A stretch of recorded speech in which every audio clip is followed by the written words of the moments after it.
أعوذ بالله السميع العليم من الشيطان اللعين الرجيم.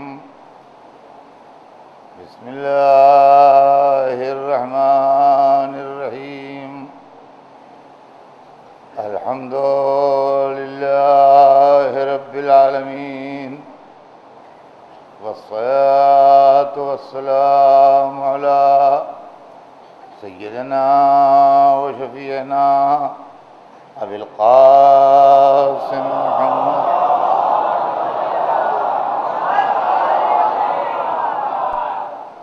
وآله الطيبين الطاهرين المعصومين، ولعنة الله على أعدائهم أجمعين من يومنا هذا إلى يوم الدين. أما بعد، فقد قال الله سبحانه تبارك وتعالى في كتابه المبين وهو أصدق الصادقين: إن الدين عند الله الإسلام. صلوات بھیجنے ہیں محمد.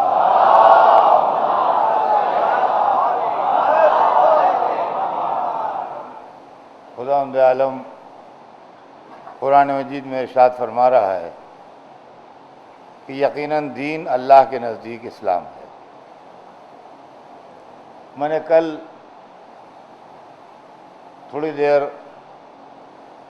آپ کی خدمت میں کچھ عرض کیا تھا. آج وہی بات پھر ریپیٹ کر دوں، اور وہ یہ کہ میں یہ چاہتا ہوں کہ اس عشرے میں اسلام کی تاریخ حضور سرور کائنات سے لے کے شہادت امام حسین علیہ السلام تک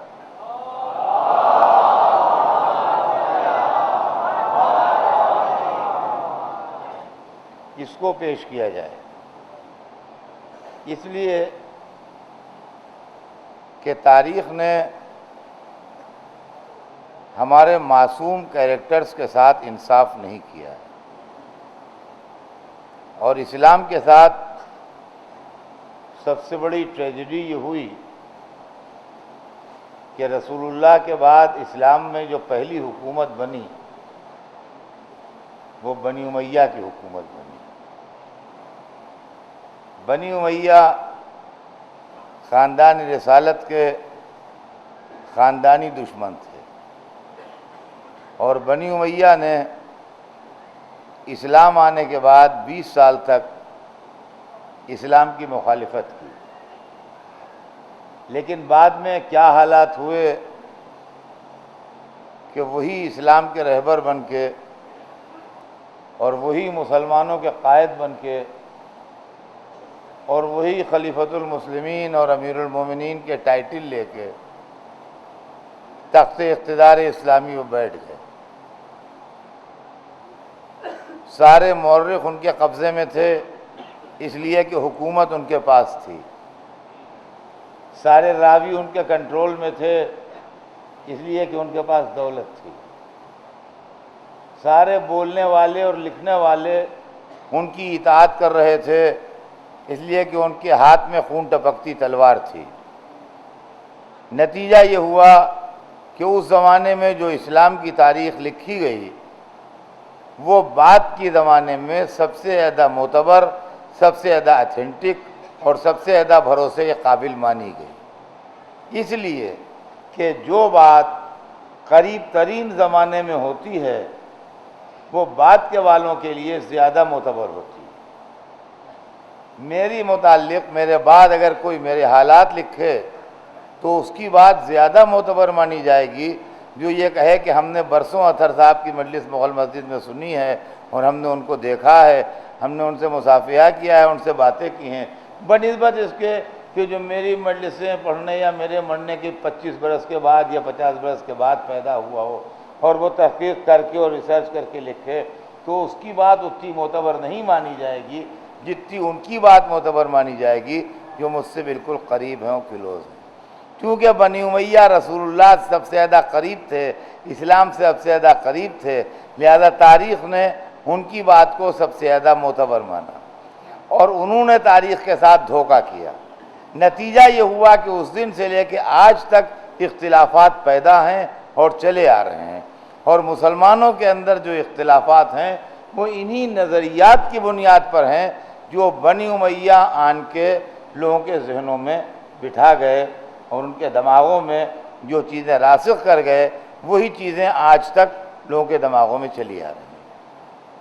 آج زمانہ بدل رہا ہے، آج حالات تبدیل ہو رہے ہیں،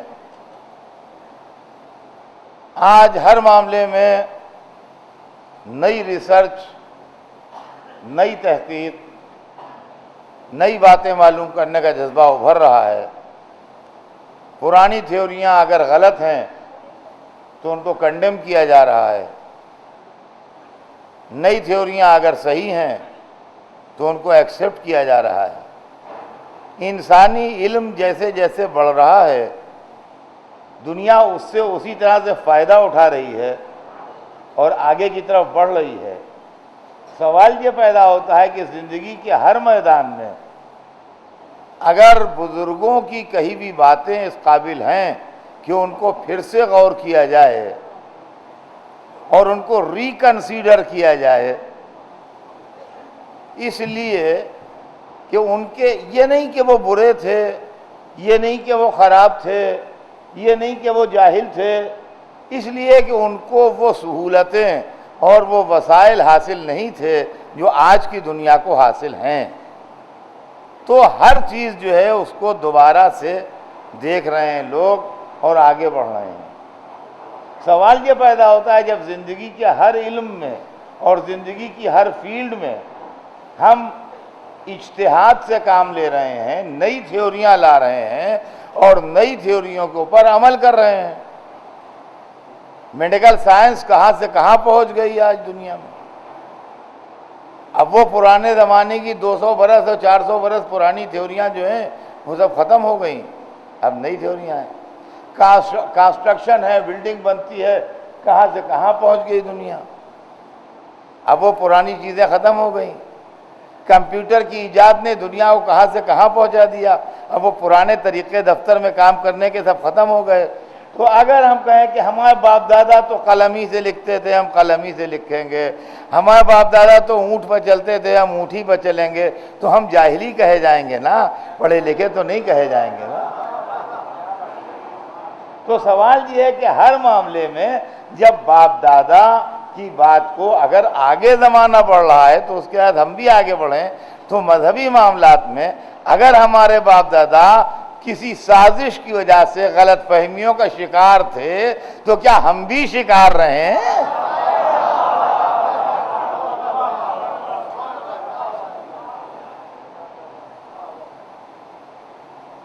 کیا معاملہ ہے آخر، کیوں ایسا ہے؟ آدمی اتنا ریجڈ، اتنا ظالم کیوں ہو گیا ان معاملات؟ پرانے زمانے میں جو لوگ پیرالائز ہو جاتے تھے تو اس کی تھیوری یہ تھی، میں اس سبجیکٹ کا آدمی نہیں ہوں، مجھ سے کسی نے بتایا تھا، اس کی تھیوری یہ تھی کہ وہ یہ بیلیو کرتے تھے کہ جیسے ہاتھ اگر پیرالائز ہو گیا تو کہتے تھے ہاتھ کی جو وینس ہیں ان میں بلڈ جم جاتا ہے، اس لیے پیرالائز ہو جاتے ہیں۔ تو اس کے اوپر وہ مختلف دوائیں ملواتے تھے ہاتھ کے اوپر تاکہ وہ خون جو ہے اس کے اندر گردش ہو جائے اور وہ حرکت کرنے لگے تاکہ ٹھیک ہو جائے آدمی۔ آج میڈیکل سائنس نے اس کو بالکل غلط، ان کا یہ کچھ نہیں، بلڈ کچھ نہیں جمتا، دماغ میں کلاٹ پڑتا ہے اور دماغ کا اصل میں ایک حصہ پیرالائز ہوتا ہے جس کے اثر سے یہ حصہ پیرالائز ہو جاتا ہے۔ تو ساری دنیا نے خوشی خوشی اس تھیوری کو تسلیم کر لیا اور کسی بزرگ نے یہ نہیں کہا کہ ہمارے بزرگ حکیم صاحب تو یہ فرماتے تھے ہم تو وہی مانیں۔ تو جب ریسرچ اور تحقیق انسان کو کسی منزل میں لے جاتی ہے تو آدمی پرانے نظریات بدل دیتا ہے۔ ہمارا عالم اسلام سے یہی مطالبہ ہے کہ رسول و اہل بیت کے لیے پھر سے غور کرو، ہو سکتا ہے پرانی تھیوریاں تبدیل ہو جائیں۔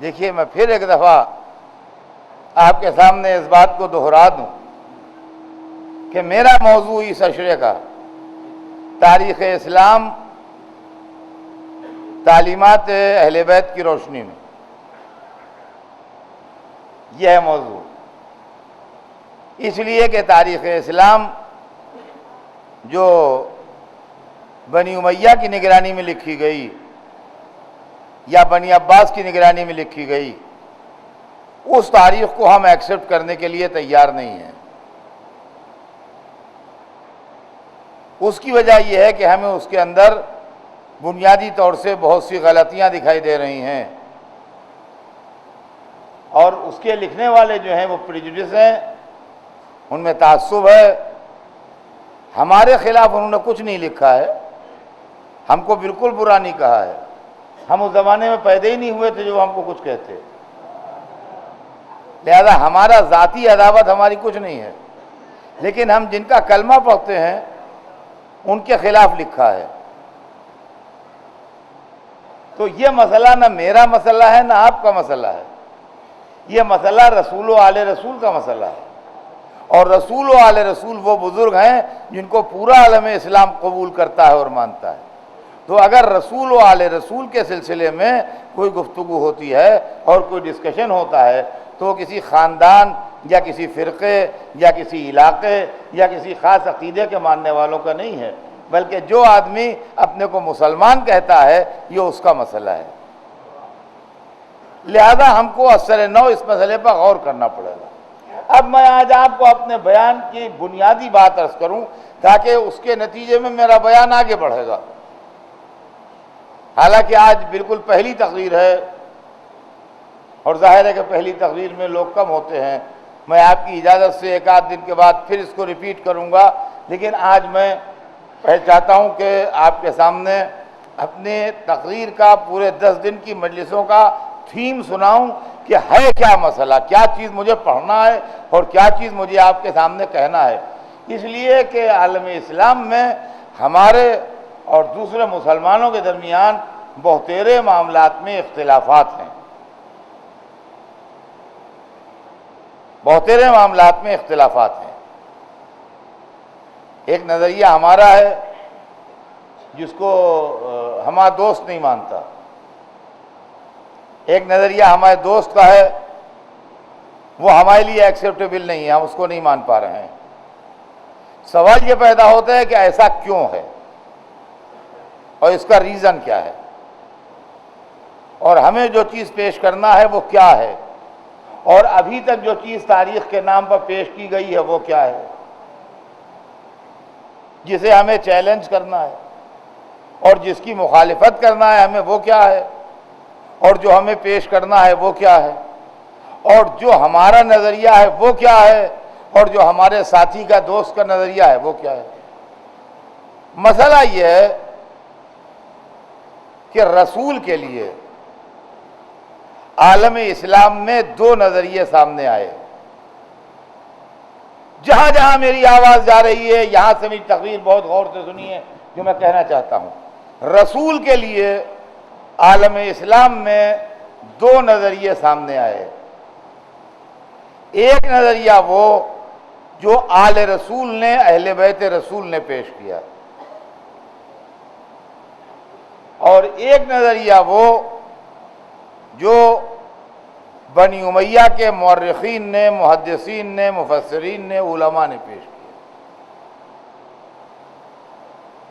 یہ 2 نظریے سامنے آئے۔ یہ دو نظریے آپس میں ایک دوسرے سے نہیں ملتے۔ بنی امیہ کے محدثین نے، مقررین نے، علماء نے جو نظریہ پیش کیا وہ یہ ہے کہ رسول سے خطا ممکن ہے، وہ خاطی ہے، معصوم نہیں ہے۔ ایک بات، پوائنٹ نمبر 1، اس سے غلطی کی اور خطا کی پاسبلٹی ہے، نمبر پر۔ دوسرے، وہ خاکی ہے، مٹی کا بنا ہوا ہے، اس کے اندر نورانیت کا تصور نہیں ہے۔ یہ نظریہ دوسرا، خاطی ہے یعنی خطا کر سکتا ہے اور نورانی نہیں ہے بلکہ مادی ہے۔ اور تیسرے، وہ یہاں رہ کے پڑھ لے وہ بات الگ ہے، باقی کوئی علم لے کے آیا نہیں ہے، وہ عالم نہیں ہے، بے پڑھا لکھا ہے، الٹریٹ ہے، لکھنا پڑھنا نہیں جانتا۔ تو عالم اسلام نے روز اول جو نظریہ پیش کیا رسول کے تعلق سے، وہ جہل، خطا اور مادیت کا نظریہ تھا۔ دیکھیے، میں دھیرے دھیرے اس لیے پڑھ رہا ہوں کہ بات دماغوں میں بیٹھ جائے۔ جہل یعنی الٹریٹ، خاطی غلطی کرنے والا، اور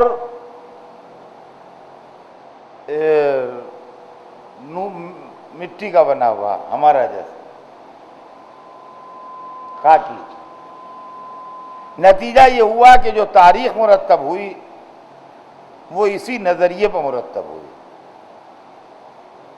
دیکھیے غور سے آپ اس کو سنیے گا، تاریخ جو مرتب ہوئی وہ اسی نظریے پر مرتب ہوئی۔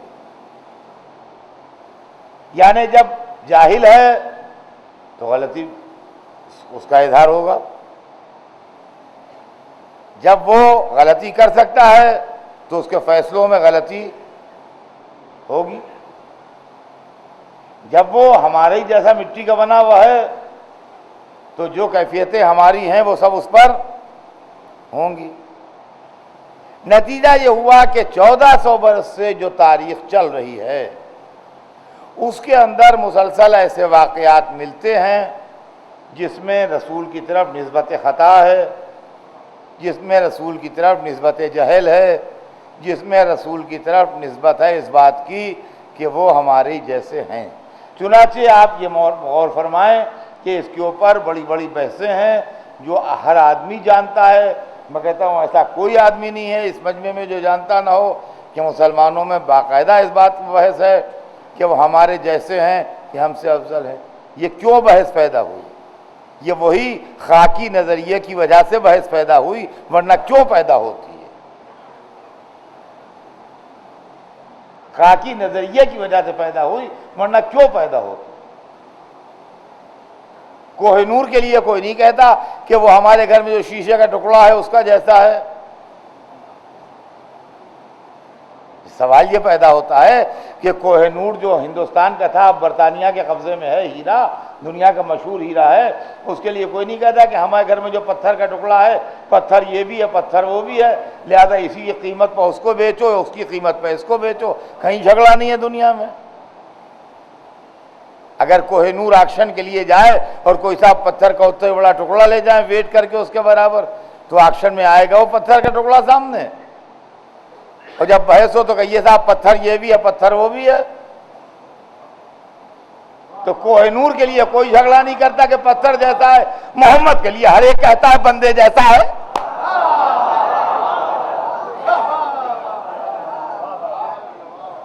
کون سی بات ہے یہ؟ آپ سوچئے تو صحیح۔ نورانی ہے کہ مادی ہیں، عالم ہیں کہ جاہل ہیں؟ 1400 برس سے ہو رہی ہے بحث. وَالَّذِي بَعَثَ فِي الْأُمِّيِّينَ رَسُولًا، جاہلوں میں سے ہیں، جاہلوں میں سے ہیں، پڑھے لکھے نہیں ہیں، پڑھے لکھے نہیں ہیں، پڑھے لکھے نہیں ہیں. یہ کون سی مصیبت آئی کہ پڑھے لکھے نہیں ہیں؟ ہمارے چھوٹے چھوٹے مولوی جو ہیں نمازیں پڑھاتے ہیں مسجدوں میں، ان کے لیے تو کوئی کہتا نہیں ہے پڑھے لکھے نہیں ہیں، جبکہ اصلیت یہ ہے کہ پڑھے لکھے نہیں ہیں.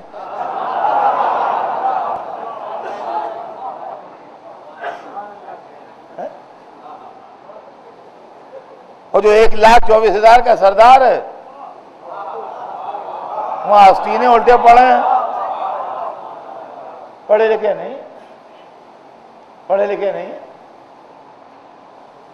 وہ ہمارے کیا اردو میں ایک مسئلہ ہے کہ الٹی گنگا بہہ رہی ہے، تو مسلمان جو ہیں وہ الٹی گنگا بہا رہے ہیں. دنیا میں جتنے بھی مذہب کے ماننے والے ہیں، جس مذہب کے ماننے والے ہیں، وہ اپنے مذہب کے رہبر کو تھوڑا سا جو اس کا قد ہے اس سے تھوڑا اونچا کر کے دکھا رہے ہیں. کوئی بندہ ہے اس کو خدا بنائے دے رہے ہیں، کوئی انسان ہے اس کو اوتار بنائے دے رہے ہیں. معلوم ہے کہ ہر مذہب کا دستور یہ ہے کہ جتنا جس کے رہبر کا قد ہے اس سے تھوڑا سا اونچا کر کے دکھا رہا ہے.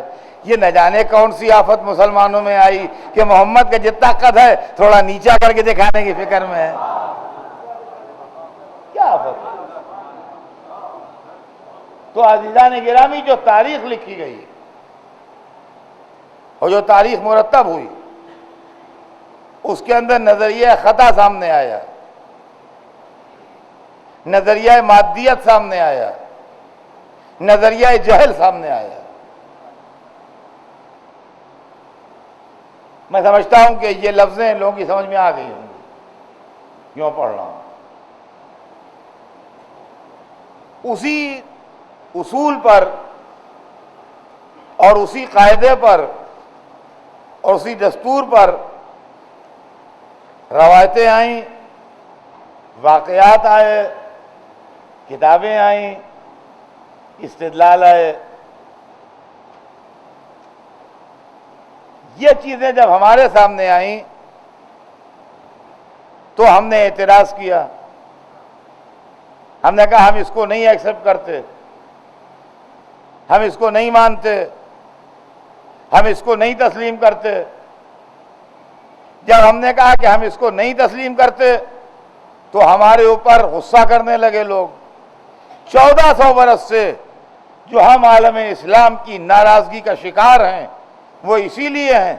ہائیں فلاں کتاب میں لکھا ہے آپ نہیں مانتے، فلاں عالم نے لکھا ہے آپ نہیں مانتے، ہائیں فلاں راوی کا قول ہے آپ نہیں مانتے.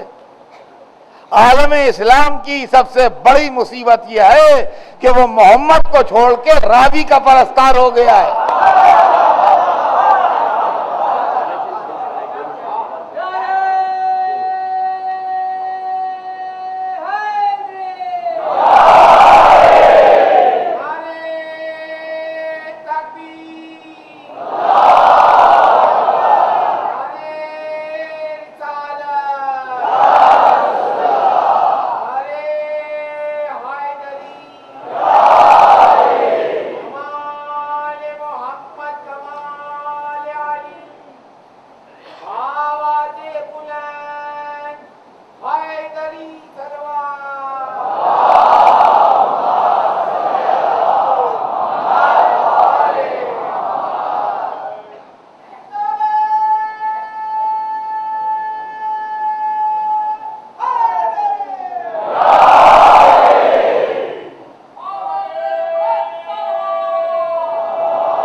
آپ سب مل کے ایک صلوات بھیجتے ہیں محمد والے.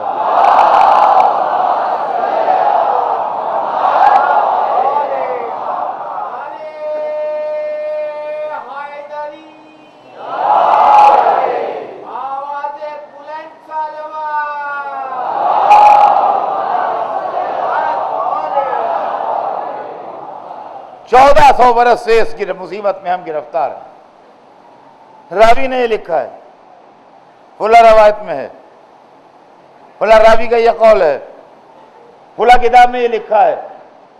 آپ نہیں مانتے؟ کیسے آدمی ہیں یہ؟ دیکھیے کیا لکھا ہے۔ یہ ہماری سمجھ میں نہ آیا کہ جو راوی نے لکھا ہے اس پر تو جان جا رہی ہے، جو خدا نے لکھا ہے ادھر توجہ نہیں۔ راوی نے لکھا ہے کہ بے پڑھے لکھے تھے، قبول کی لے رہے ہیں۔ خدا نے لکھا ہے قرآن میں کہ علمہ کا معلوم تکن تعلم، اے حبیب ہم نے تمہیں ہر وہ بات تعلیم دے دی جو تمہیں نہیں معلوم تھی، وہ نہیں پڑھ رہے ہیں، وہ نہیں پڑھ رہے ہیں جو خدا نے لکھا ہے، جو راوی نے لکھا ہے وہ پڑھ رہے ہیں۔ اس کی وجہ ہے سمجھ لیجئے، اس کی وجہ کیا ہے؟ اس لیے اگر خدا کا لکھا مانیں گے تو بادشاہ سلامت کے دربار سے عتاب ہوگا، راوی کا لکھا مانیں گے انعام ملے گا۔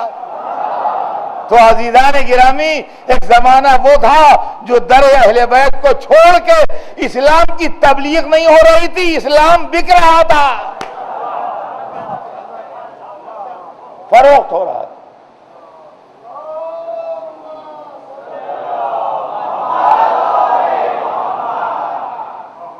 تو 3 نظریہ ہے سامنے، خطا کا نظریہ، مادیت کا نظریہ، جہل کا نظریہ۔ ہمیں جو رسول اہل بیت نے بتایا، اب آئیے ہماری تاریخ کا کیا موڈ ہے اور کیا اصول ہے اور کس بنیاد پر یہ مرتب ہوتی ہے۔ ہمیں جو رسول کے متعلق اہل بیت نے بتایا اور قرآن نے بتایا وہ یہ کہ رسول عالم ہے، جو اللہ کی سرکار سے پڑھ کے آیا ہے، لہذا ہمارے پاس نظریہ علم آیا،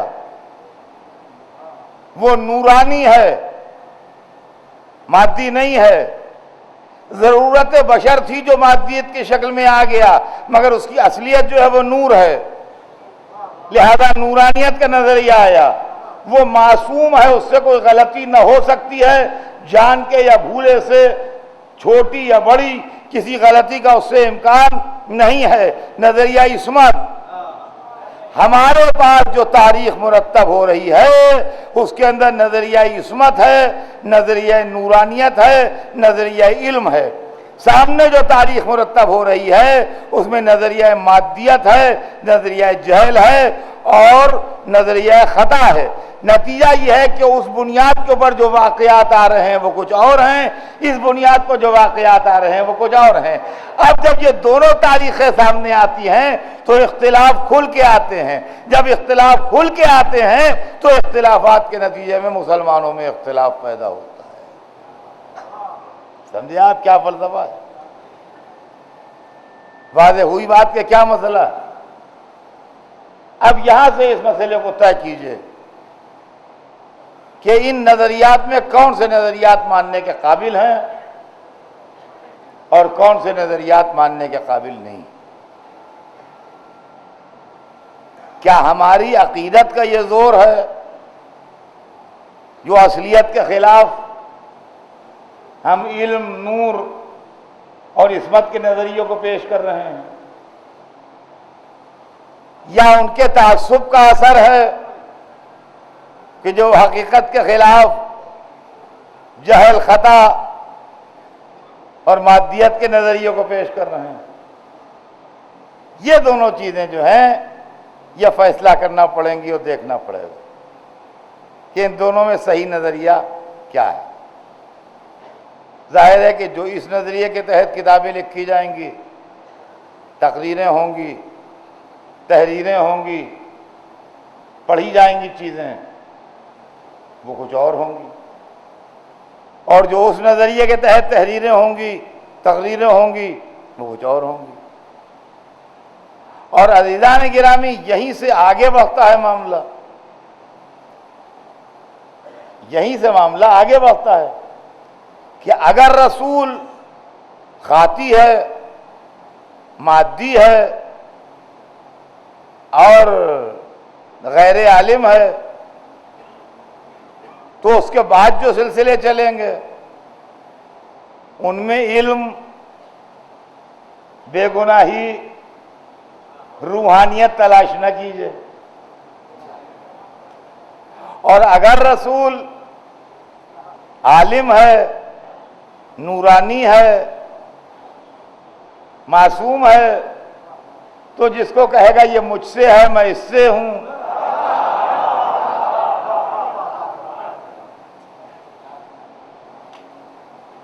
جو اس کی اولاد ہوگی، جو اس کا نفس ہوگا، جو اس کے گوشت، پوست، خون کا مجموعہ ہوگا، پھر اس کے اندر بھی آپ کو علم ملنا چاہیے، نورانیت ملنا چاہیے، عصمت ملنا چاہیے. یہیں سے نظریے دو آگے بڑھیں گے. ہم جو اماموں کے لیے عصمت کے قائل ہیں، نورانیت کے قائل ہیں، علم کے قائل ہیں، وہ اسی لیے قائل ہیں کہ مرکز رسول ہیں. جب وہاں سے علم چلے گا، نورانیت چلے گی، روحانیت چلے گی، تو آگے بڑھتی چلی جائے گی. اور اگر یہ سلسلہ نہیں ہوگا تو پھر آگے بھی وہ چیز جو ہے وہ آپ کو نہیں ملے گی. یہ ہے اسلام کی تاریخ کا مین پرابلم.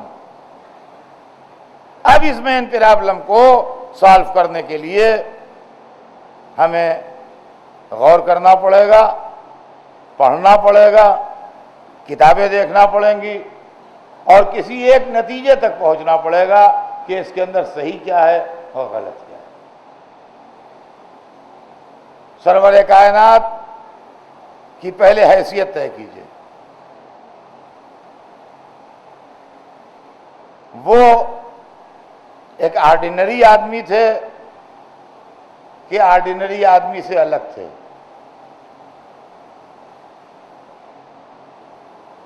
غور کیجیے. دیکھیے میری آواز جہاں جہاں جا رہی ہے اس کو کسی تعصب پر نہ لے جائیے. یہ میں اپنے باپ دادا کے لیے نہیں کہہ رہا ہوں جو آپ کہیے، یہ اپنے کو اونچا کرنے کے لیے کہہ رہے ہیں. جس رسول کا آپ کلمہ پڑھتے ہیں میں اس کی بات کر رہا ہوں. آپ جس رسول کا کلمہ پڑھتے ہیں، محمد رسول اللہ کہتے ہیں، وہ بزرگ جن کو آپ رسول مانتے ہیں وہ ایک آرڈینری ہیومن بینگ تھے کہ آرڈینری آدمی سے الگ تھے کچھ.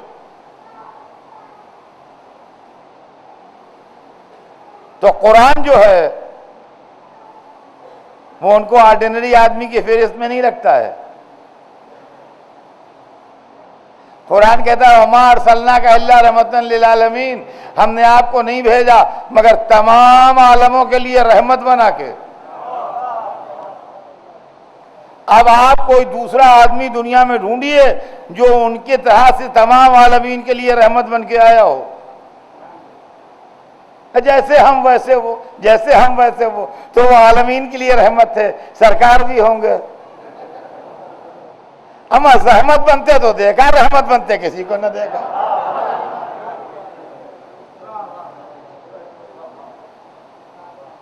قرآن ان کے لیے کہہ رہا ہے وما محمد اللہ رسول، محمد نہیں ہے مگر رسول. تو قرآن تو نہیں کہہ رہا ہے کہ وہ آرڈینری آدمی. قرآن تو یہ کہہ رہا ہے کہ آپ سے ہم 1,24,000 انبیاء کے اخلاص عمل پر گواہی دلوائیں گے. آپ میں سے کوئی صاحب ہیں جو کھڑے ہو کے کہیں کہ ہاں میں بھی حضرت آدم و حضرت نوح، حضرت موسیٰ، حضرت عیسیٰ کے اخلاص پر اور ان کی نیکیوں پر اور ان کی خدمات دینی پر گواہی دوں گا؟ ہیں کوئی صاحب اس پائے کے یہاں مجلس میں جو پیغمبروں کے اخلاص عمل پر گواہ بنے اللہ کی طرف سے؟ خدا تو ان کے لیے یہ کہہ رہا ہے وَكَيْفَ إِذَا جِئْنَا مِنْ كُلِّ أُمَّةٍ بِشَهِيدٍ وَجِئْنَا بِكَ عَلَىٰ هَؤُلَاءِ شَهِيدًا. اے میرے حبیب، قیامت کے دن کیا شان ہوگی آپ کی، کیا جلوہ ہوگا آپ کا جب ہم تمام پیغمبروں کو ان کی امتوں پر گواہ بنا کے لائیں گے اور آپ کو 1,24,000 پر گواہ بنا کے لائیں گے.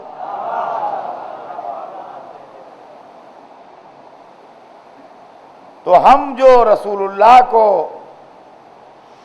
عام انسانوں سے الگ تصور کرتے ہیں وہ کسی کی عداوت میں نہیں کرتے ہیں.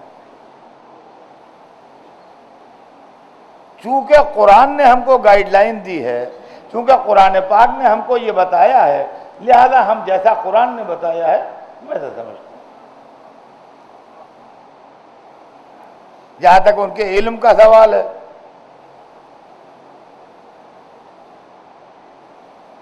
وہاں اس بات پر زندگی میں لڑائیاں ہو رہی ہیں. جو تو بے پڑھے لکھے تھے، آپ نے قرآن نہیں پڑھا، ہم نے سورہ جمعہ نہیں پڑھا. دیکھیے پڑھیے، وَالَّذِي بَعَثَ فِي الْأُمِّيِّينَ رَسُولًا، جاہلوں میں سے ایک کو رسول بنا کے بھیجا. بے پڑھے لکھے تھے، جاہل تھے. یہ اصل میں معاملہ یہ ہے کہ وہ زمانہ جب حضور آئے تھے تو اس کو عہد جاہلیت بھی کہتے ہیں. یہ آپ نے سنا ہوگا مجلسوں میں اور کتابوں میں پڑھا ہوگا کہ آپ کی آمد سے پہلے کا زمانہ جو تھا اس کو عہد جاہلیت بھی کہا جاتا تھا. یہ رسول کو عہد جاہلیت کا تحفہ ہے. فکر علماء اسلام کہاں تک ہے، خالی یہ دکھانا چاہتا ہوں آپ کو. پرواز فکر کہاں تک ہے، یہ سوچ لیجیے آپ. اس سے اندازہ ہوگا کہ دماغ کی پرواز اور اڑنے کی طاقت جو ہے وہ کہاں تک ہے. ہم نے پرندے اڑتے دیکھے ہوں گے، یہ 100 150 200 فٹ سے اوپر نہیں اڑ پاتے ہیں.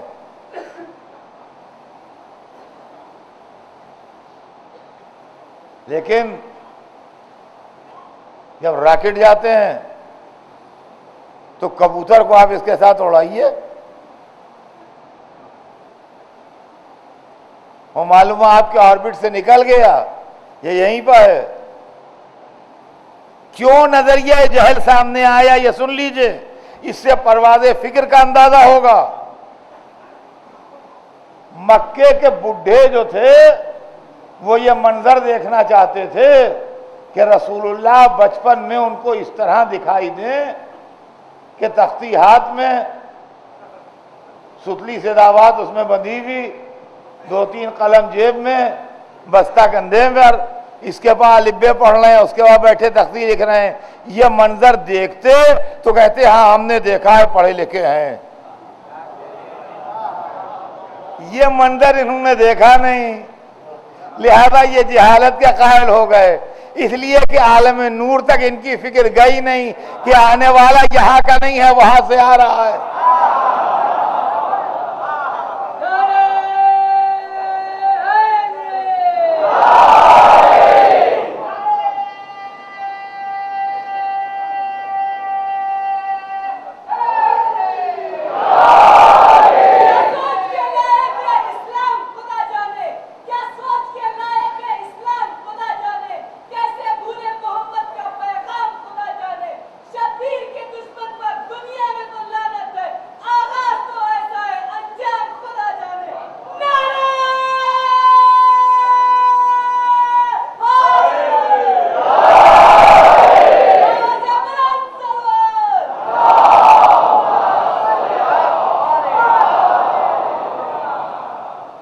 ہم نے رسول کے علم کو قرآن سے پہچانا، اور وہی آیت جس آیت سے لوگوں نے یک استدلال کیا کہ وہ پڑھے لکھے نہیں تھے، اسی آیت سے ہم نے استدلال کیا کہ وہ پڑھے لکھے.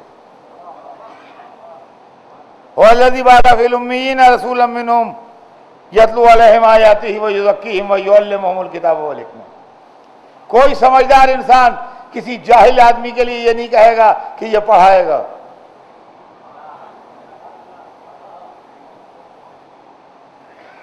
کوئی پڑھا لکھا انسان کسی جاہل آدمی کے لیے یہ نہیں کہے گا کہ یہ پڑھائے گا. کسی یونیورسٹی کا وائس چانسلر کسی پروفیسر کو اپائنٹ کرنے کے بعد یہ نہیں کہے گا کہ کہ ہم نے ایک جاہل آدمی اپائنٹ کیا ہے جو تمہیں فلاں سبجیکٹ پڑھائے گا.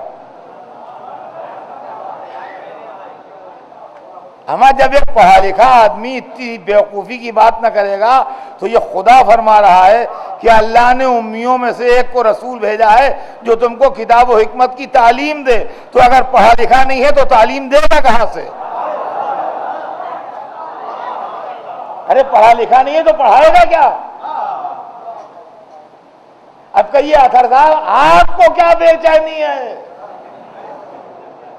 ہم کو بے چینی اس لیے ہے کہ ہم نے علم رسول کو آل رسول سے سمجھا ہے.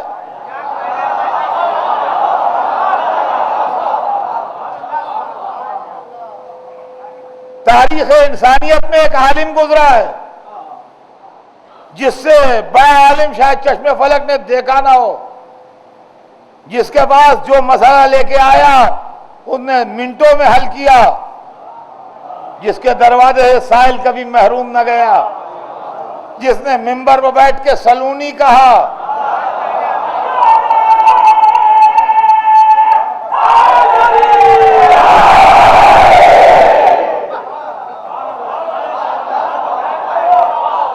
جس کو دنیا نے مانا ہو یا نہ مانا ہو لیکن اس کے علم سے کسی نے انکار نہیں کیا. اس کے دوستوں نے تو اس کو عالم کہا ہی، اس کے دشمنوں نے بھی اس کو عالم مانا. لیکن جب کوئی علم میں بہت بڑا درجہ حاصل کر لیتا ہے تو یہ تحقیق ہوتی ہے یہ پڑھا کہاں ہے.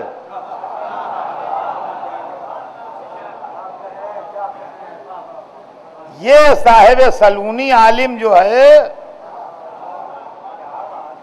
جب ہم نے پوچھا عربوں سے کہ یہ پڑھا کہاں ہے تو سارے عرب چپ. بغیر پڑھے تو علم آتا نہیں. کوئی ایک نہ بولا کہ ہم نے پڑھایا ہے. ارے اعلیٰ تعلیم نہ صحیح، پرائمری صحیح، وہ بھی کوئی نہ قبولا کہ ہم نے الفابیٹس لکھنا سکھائے ہیں، ہم نے الف ب پڑھایا ہے، یہ بھی کسی نے نہ قبولا. جب سب چپ رہے تو ہم نے کہا اسی سے چل کے پوچھے جو ہر مسئلے کا جواب دیتا ہے، وہ اپنے متعلق بھی بتائے گا. تو ہم گئے، جا کے ہاتھ جوڑ کے کھڑے ہو گئے. کہا کیوں آیا ہے؟ کہا سرکار آپ ہی کے لیے ایک سوال لے کے آئے. کیا بتاؤ کیا سوال ہے؟ یہ بتائیے آپ کو پڑھایا کس نے؟ جو آپ اتنے بڑے عالم ہو گئے کہ ڈنکے بج رہے ہیں، آپ کو پڑھایا کس نے؟ تو انہوں نے ایک دفعہ نہیں 2 دفعہ اپنے استاد کا نام بتایا.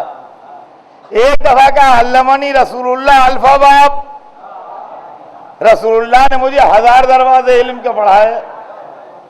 اور ایک دفعہ کہا علمنی رسول اللہ زقن زقا، رسول نے مجھ کو اس طرح علم بھرایا جیسے پرندہ اپنے بچے کو دانا بھراتا ہے. جن رسول کو امت بے پڑھا کہتی ہے، علی جیسا اسکالر کہہ رہا ہے کہ مجھے رسول نے پڑھایا.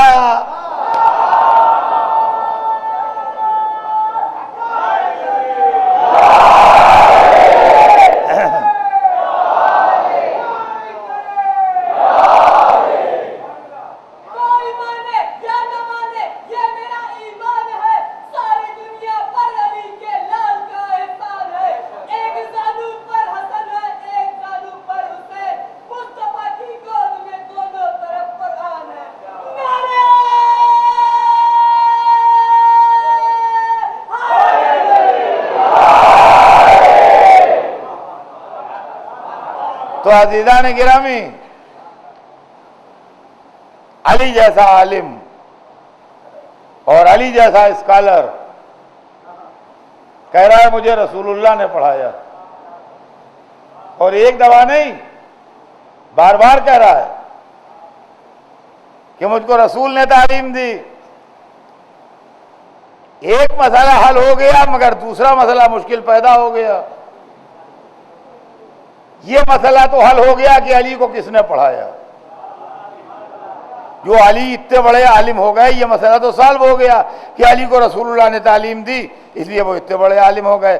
مگر اس سے زیادہ پیچیدہ ایک مسئلہ پیدا ہو گیا کہ علی کہتے ہیں مجھے رسول نے پڑھایا, امت کہتی ہے رسول خود بے پڑھے لکھے تھے, تو بے پڑھا لکھا کسی کو کیسے اتنا پڑھا دے گا کہ علی بن جائے. عزیزان گرامی سوچئے آپ کہ مورخین نے کیا دھاندلیاں کی. تو جہاں تک نورانیت کا سوال ہے وہ ہم نے قرآن سے سمجھی, جہاں تک علم کا سوال ہے وہ ہم نے قرآن سے سمجھا, جہاں تک عصمت کا سوال ہے اس کو ہم نے قرآن سے سمجھا. اس لیے کہ ہم کو آپ کو کسی کو بھی غلطی نہیں کرنا چاہیے, گناہ نہیں کرنا چاہیے, یہ بات صحیح ہے. اور اسلام منع کرتا ہے انسانوں کو گناہ کرنے سے یا غلطی کرنے سے. لیکن ہماری ایک غلطی ہے, ایک انڈیویجول کی غلطی ہے. ہماری یہ غلطی جو ہے وہ ایک انڈیویجول کی غلطی ہے. اس کا جو کچھ اثر پڑے گا وہ ہمارے اوپر پڑے گا, جو بھی عذاب ہو اس کا, جو بھی ہو, جیسا اللہ فیصلہ کرے وہ ہمارے اوپر ہو. لیکن رسول کی غلطی جو ہے وہ انڈیویجول کی غلطی نہیں ہے. میں سمجھانے کے لیے مثالیں دیتا ہوں. رسول کی پوری زندگی میں, پوری لائف میں اگر ایک غلطی بھی ہو جائے تو وہ انلارج ہو کے پورے مذہب کو ڈھانک لے گی. خدا جانے نماز میں غلطی ہو گئی, خدا جانے روزے میں ہو گئی, خدا جانے حج میں ہو گئی, خدا جانے قرآن کی اس آیت میں ہو گئی, خدا جانے قرآن کی اس آیت میں ہو گئی, خدا جانے فلاں مسئلے میں ہو گئی, نکاح کے مسئلے میں ہو گئی, میراث کے مسئلے میں غلطی ہو گئی, طلاق کے مسئلے میں غلطی ہو گئی. کدھر ہو گئی, کیا ہو گئی؟ پورا اسلام ڈاؤٹ فل ہو جائے گا, ہر جگہ غلطی غلطی دکھائی دے گی. اور اس کے علاوہ کہا نہیں تبلیغ میں غلطی نہیں کرے گا, کہاں کرے گا؟ کہا پرسنل لائف میں کر سکتا. آئے ہائے, آپ نے قرآن غور سے نہیں پڑھا, ہم سمجھتے ہیں. دیکھیے ہم نے ہمیشہ کہا کہ بغیر استاد کے کتاب نہیں پڑھی جاتی. جن لوگوں نے قرآن کو کافی کہہ کے خود سے پڑھا ان کی سمجھ میں قرآن آیا نہیں. رسول کی یہاں انڈیویجول کی حیثیت ہی نہیں ہے. وَمَا محمد اللہ رسول, محمد نہیں ہے مگر رسول. توجہ کیجیے گا, محمد نہیں ہے مگر رسول. دیکھیے لفظیں ہیں, لینگویج ہے, اس کو پہچانیے. محمد رسول ہے, محمد نہیں ہے مگر رسول. دونوں میں فرق کیا ہے؟ محمد رسول ہیں, ٹھیک ہے, ایک مطلب یہ نکلا کہ رسول ہیں, لیکن رشتہ دار بھی ہیں, دوست بھی ہیں, پڑوسی بھی ہیں. ہر آدمی کی کئی حیثیتیں ہوتی ہیں. استاد کے سامنے جاتا ہے تو شاگرد ہے, شاگرد کے سامنے جاتا ہے تو استاد ہے, دوست کے سامنے جاتا ہے تو دوست ہے, بڑے کے سامنے جاتا ہے تو چھوٹا ہے, چھوٹے کے سامنے جاتا ہے تو بڑا ہے. ہوتا ہے نا, آدمی کی حیثیت بدلتی ہے. اللہ نے ساری حیثیتیں ختم کر کے اپنے حبیب کی ایک حیثیت رکھی, وَمَا محمد, محمد کچھ نہیں ہے. کیا ہے؟ الا رسول, صرف رسول. تو یہ چلے تو رسول, رکے تو رسول, بولے تو رسول, چپ رہے تو رسول, سینے پر سلائے تو رسول, کندھے پر بٹھائے تو رسول.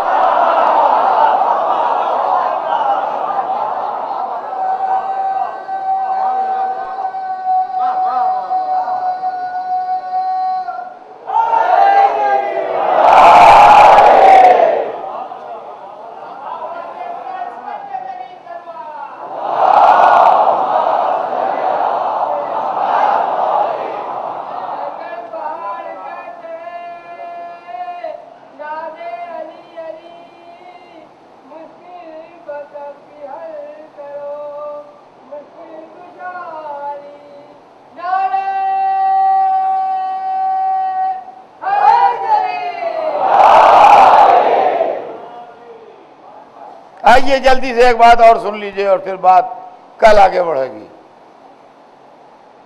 دوسری چیز یہ ہے کہ اللہ نے اپنے حبیب کو نمونہ عمل بنایا ہے۔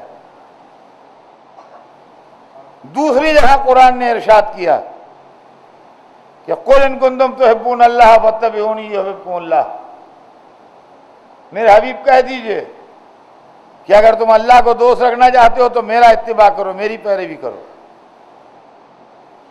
اب اگر رسول کی زندگی میں ایک غلطی بھی ہوئی تو اس کا مطلب یہ ہے کہ اللہ ہم سے وہ غلطی بھی چاہتا ہے،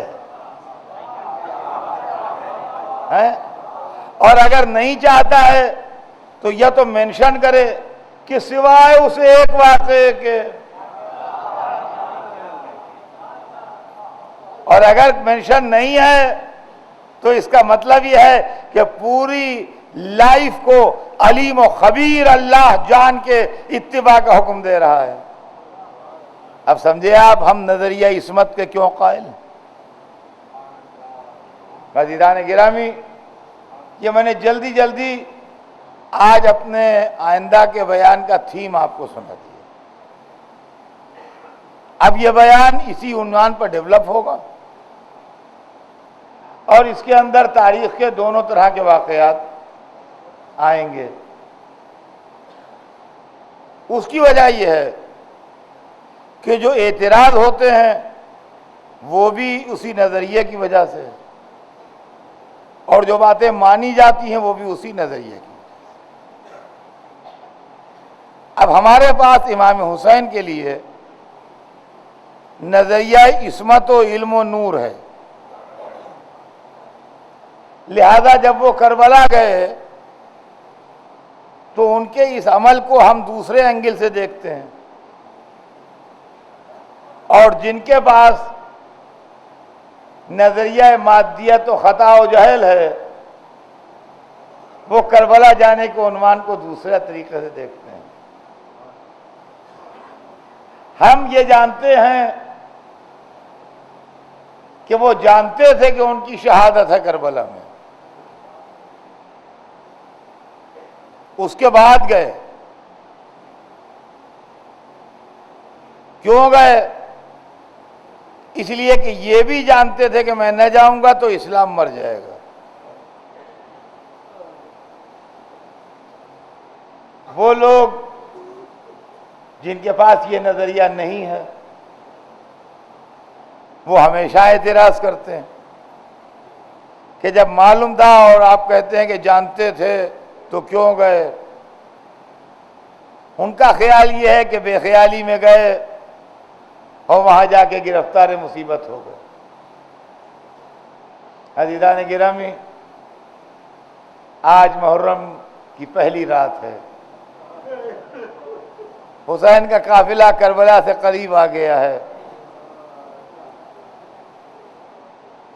پہلی رات شروع ہو گئی محرم کی۔ تاریخ بتاتی ہے کہ قافلہ راستے میں تھا، ایک آدمی کوفے کی طرف سے آتا ہوا دکھائی دیا۔ امام نے فرمایا کہ اس کو روکو، شاید اس کے پاس میرے بھائی مسلم کی کوئی اطلاع ہو۔ امام سب جانتے تھے لیکن اتمام حجت مقصود تھا۔ اس آدمی کو لوگ لے کے آئے، انہوں نے امام کو ادب سے سلام کیا۔ آپ نے اس سے پوچھا کہ تم کہاں سے آ رہے ہو؟ انہوں نے کہا میں کوفے سے آ رہا ہوں۔ کیا تمہارے پاس ہمارے بھائی مسلم کی کوئی اطلاع ہے؟ کہا اگر آپ چاہیں فرمائیں، میں کچھ آپ سے الگ بات کرنا چاہتا ہوں۔ آپ اس کا ہاتھ پکڑ کے خیمے کے پیچھے لے گئے تو اس نے کہا میں آپ کو پہچانتا ہوں، میں آپ سے واقف ہوں اور میرے دل میں آپ سے ہمدردی ہے، محبت ہے۔ میں جب کوفے سے چلا ہوں تو مسلم کا سر کوفے کے دارالامارہ پر لٹکا تھا اور مسلم کی لاش کوفے کی گلیوں میں تشہیر ہو رہی تھی۔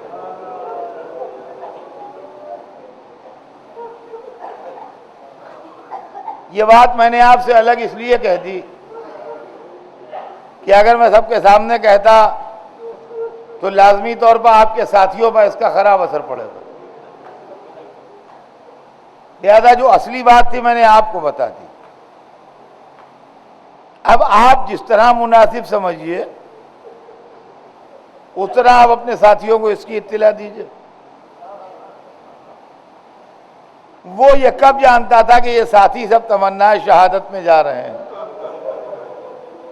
امام اس کا ہاتھ پکڑے ہوئے آئے اپنے ساتھیوں کے سامنے اور فرمایا کہ اے بھائی، ہمارا ان سے کوئی پردہ نہیں ہے، جو تو نے ہم سے بیان کیا ہے سب کے سامنے بیان کرتے۔ اے لیجیے، اس نے دل خراش خبر سب کے سامنے بیان کی۔ روایت بتاتی ہے کہ سب نے سنا، یہ حسین کا لشکر تھا، اس میں کوئی اضطراب و بے چینی اور ڈسپلن کے خلاف کوئی معاملہ نہیں ہوا، لیکن میں یہ سوچتا ہوں کہ جب پردیس میں بھائی کی شہادت کی خبر سنی ہوگی تو مسلم کے بھائیوں پر کیا گزری ہوگی، عباس پر کیا گزری ہوگی، علی اکبر پر کیا گزری ہوگی۔ عزیزان گرامی، میں کبھی کبھی محرم کی پہلی رات اس بے کس شہید کو نذرانِ عقیدت پیش کرتا ہوں جو کوفے میں اکیلا شہید کر دیا گیا۔ حضرت مسلم امام حسین کے سفیر تھے، لہذا بڑے ملتے جلتے انداز ہیں آقا سے۔ روایت بتاتی ہے کہ آٹھویں ذی الحجہ کو شام کے قریب مسلم کوفے کی گلیوں میں چل رہے تھے، ایک ضعیفہ دروازے پہ بیٹھی تھی، اس سے پانی مانگا، پانی پی کے وہیں ٹھہر گئے۔ اس نے کہا گھر جائیے، آپ کے گھر والے انتظار کر رہے ہوں گے، شہر کی فضا پرآشوب ہے۔ کہا وہ کہاں جائے جس کا گھر نہ ہو؟ کہا کیا آپ پردیسی ہیں؟ کہا ہاں۔ کہا کہاں کے رہنے والے ہیں؟ کہا مدینے کے۔ اچھا، کس خاندان کے ہیں؟ کہا بنی ہاشم۔ کس کے صاحبزادے ہیں آپ؟ کہا عقیل۔ ایک دفعہ ضعیفہ نے سوچا اور سوچ کے غور سے دیکھا، کہا وہی عقیل تو نہیں جو علی کے بھائی تھے؟ کہا وہی عقیل۔ ہاتھ جوڑ کے کھڑی ہو گئی، کہا میرا غریب خانہ حاضر ہے، آئیے۔ رات بھر مسلم نے طوا کے گھر میں عبادت کی، سویرے دشمن آ گئے، اسلحہ سجا کے نکلے، سلام ہو اس پر جس کو وصیت کرنے کے لیے کوئی نہ ملا۔ بڑی شان سے لوٹے رہے اور فوج کے سردار اور فوج منگاتے رہے، کٹتی رہی۔ آخر میں ابن زیاد نے کہا کہ سامنے کی لڑائی میں یہ نہیں مارے جائیں گے، ان کو دھوکے سے قتل کر، اور دھوکے سے حضرت مسلم کو ایک گڑھے میں گرایا گیا۔ عزیزان گرامی، جملہ سنیے، مجلس تمام ہو رہی ہے۔ میں نے روایت میں پڑھا ہے جب مسلم گڑھے میں گرے تو وہ فوجیں آگے بڑھیں جن کے ہاتھ میں لمبے نیزے تھے، حسین کے شیر کو ٹکڑے ٹکڑے کر کے نکالا۔ آئے میرے مولا حسین، ادھر حسین کا قافلہ چل رہا تھا، ادھر مسلم دنیا سے جا۔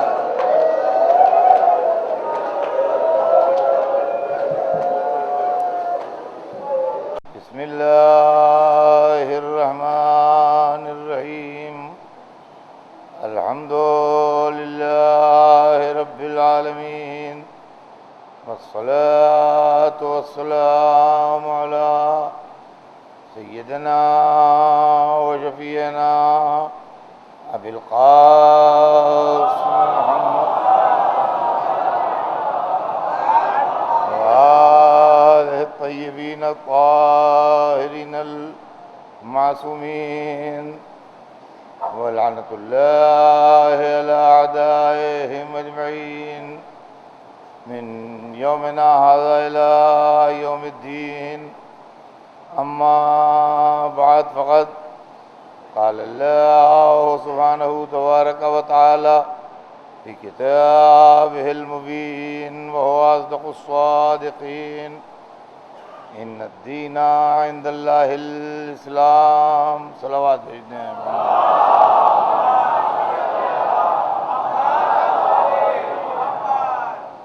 خداوند عالم قرآن مجید میں ارشاد فرما رہا ہے کہ یقیناً دین اللہ کے نزدیک اسلام ہے۔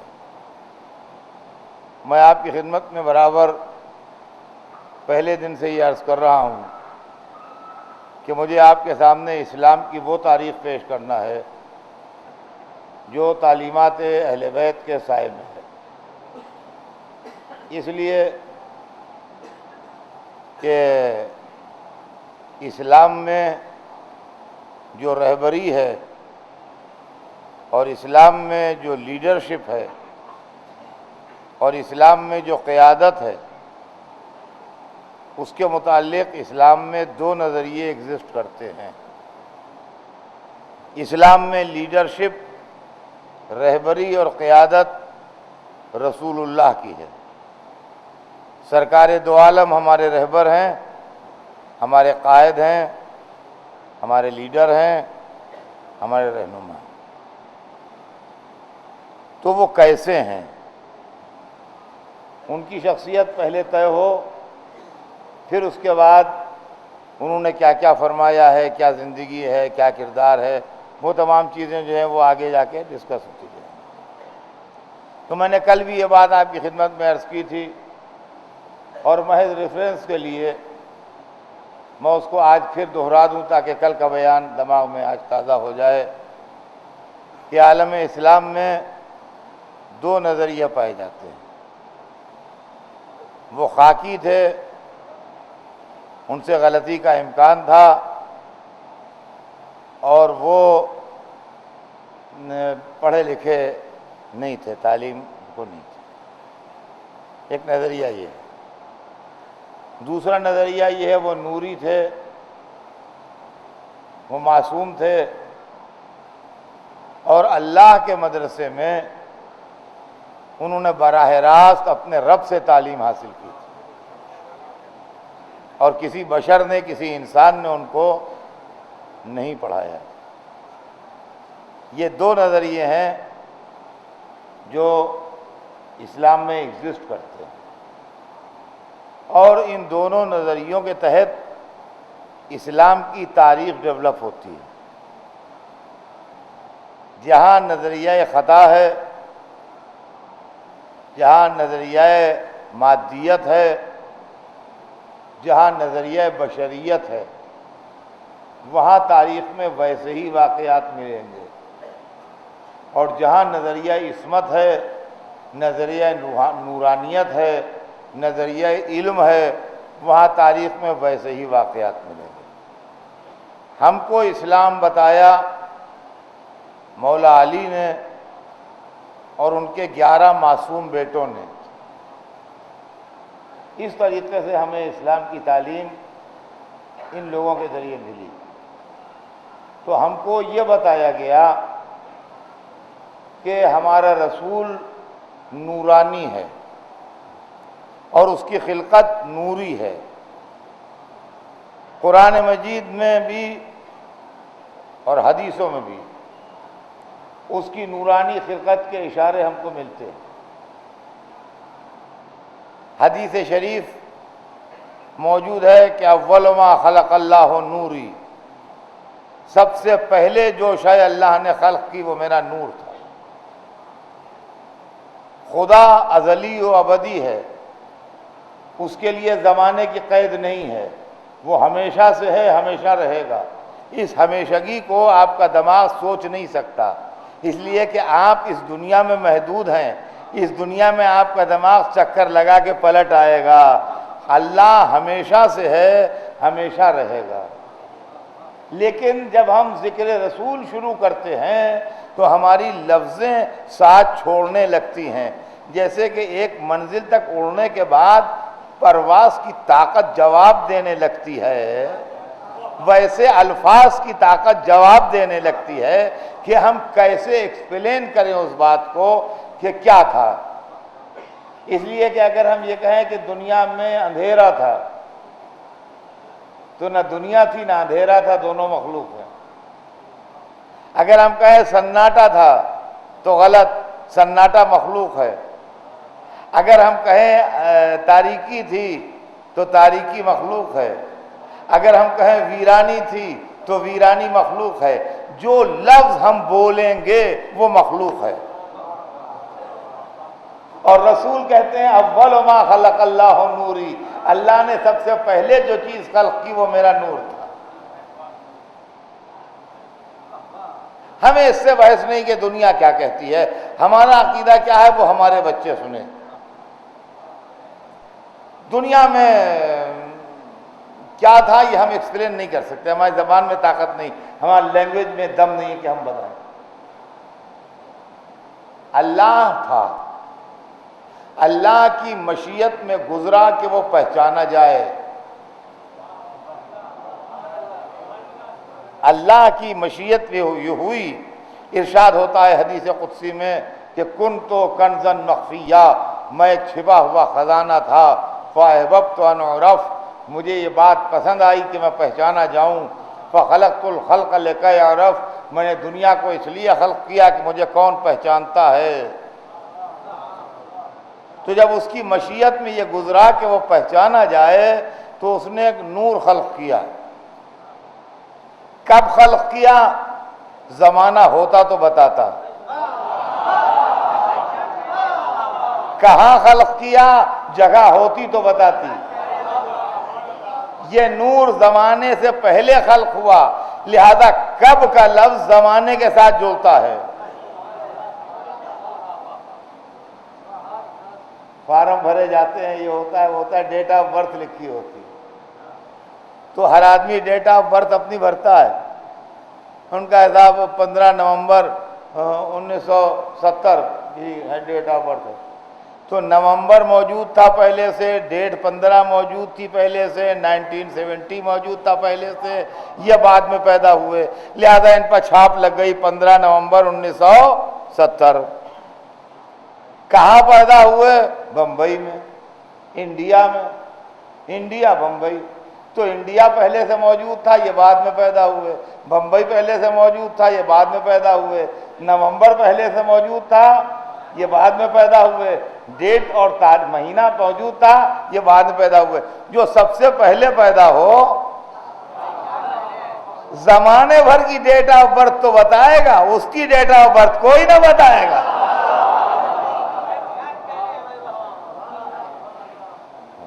اول ما خلق اللہ نور، سب سے پہلے جو شے اللہ نے خلق کی وہ میرا نور تھا۔ نہ زمانہ تھا، نہ مکان تھا، نہ فضائیں تھیں، نہ ہوائیں تھیں، نہ جن تھے، نہ انسان تھے، نہ ملک تھے، نہ دریا تھے، نہ پہاڑ تھے، نہ چاند تھا، نہ سورج تھا۔ اللہ کا ایک مخلوق تھا اور خالق تھا۔ اب اس نے اس نور کو پڑھانا شروع کیا اور اس نور نے پڑھنا شروع کیا۔ پڑھانے والا اللہ اور پڑھنے والا یہ نور۔ کب تک پڑھایا؟ پھر وہی سوال، کب کہاں سے؟ کتنا پڑھایا؟ کون جانے کتنا پڑھایا، یا پڑھنے والا جانے یا پڑھانے والا جانے۔ یہاں تک کہ نور اتنا پڑھ گیا، دیکھیے ایک ایک جملہ غور سے سنیے گا، نور اتنا پڑھ گیا جتنا مخلوق پڑھ سکتا ہے، جتنا مخلوق علم حاصل کر سکتا ہے اتنا خالق نے اس کو نور علم دے دیا۔ اب کائنات بنے گی، میں ہاتھ جوڑ کے عرض کروں گا معبود بس اب نہ بنانا، تیری مرضی یہ تھی کہ تو پہچانا جائے، اس نور نے تجھے پہچان لیا، تیری مرضی پوری ہو گئی، اب نہ بنانا۔ اس لیے کہ اب جو لوگ بنیں گے لڑائی لڑیں گے، فساد کریں گے، ہنگامے کریں گے، کچھ تو خون کریں گے، دنیا کو خون سے نہلا دیں گے۔ اب نہ بنانا، بس یہ رہے تو رہے، یہ تیری تسبیح کرتا رہے، تو اس کی تسبیح سنتا رہے، یہ تجھے پہچانتا رہے، تو اس کی معرفت میں اضافہ فرماتا رہے۔ ممکن ہے جواب واہ اچھی کہہ رہے ہو، اس نے تو مجھے پہچان لیا، اب میں دنیا کو اس لیے بناؤں گا کہ اس کے راستے اور اس کے ذریعے سے مجھے پہچانے۔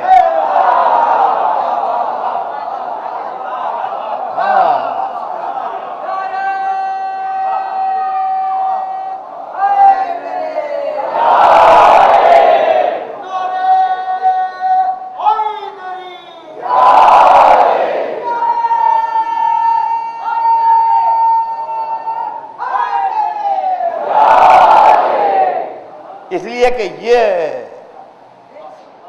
اس کے ذریعے اور اس کے وسیلے سے لوگ مجھے پہچانے۔ اب کائنات بنی تو اس کی مرضی، جیسی اس کی مرضی اس نے بنایا، زمین بنائی، آسمان بنائے، ستارے بنائے، چاند بنائے، کائناتیں بنائیں، دنیا بنائی۔ ابھی ہمارا علم گھٹنیوں بھی نہیں چل رہا ہے، ہمیں اندازہ نہیں ہے۔ عزیزان گرامی، ہم بڑے غلط فہمی میں مبتلا ہیں، جو اپنے کو عالم سمجھتے ہیں، اپنے کو پڑھا لکھا سمجھتے ہیں۔ اگر ایمانداری سے ہماری انالیسس ہو تو ہم سے بڑے جاہل دنیا میں ملیں گے نہیں، اس لیے کہ ابھی تو ہم قرآن شریف کی پہلی آیتوں کو نہیں سمجھ پائے ہیں۔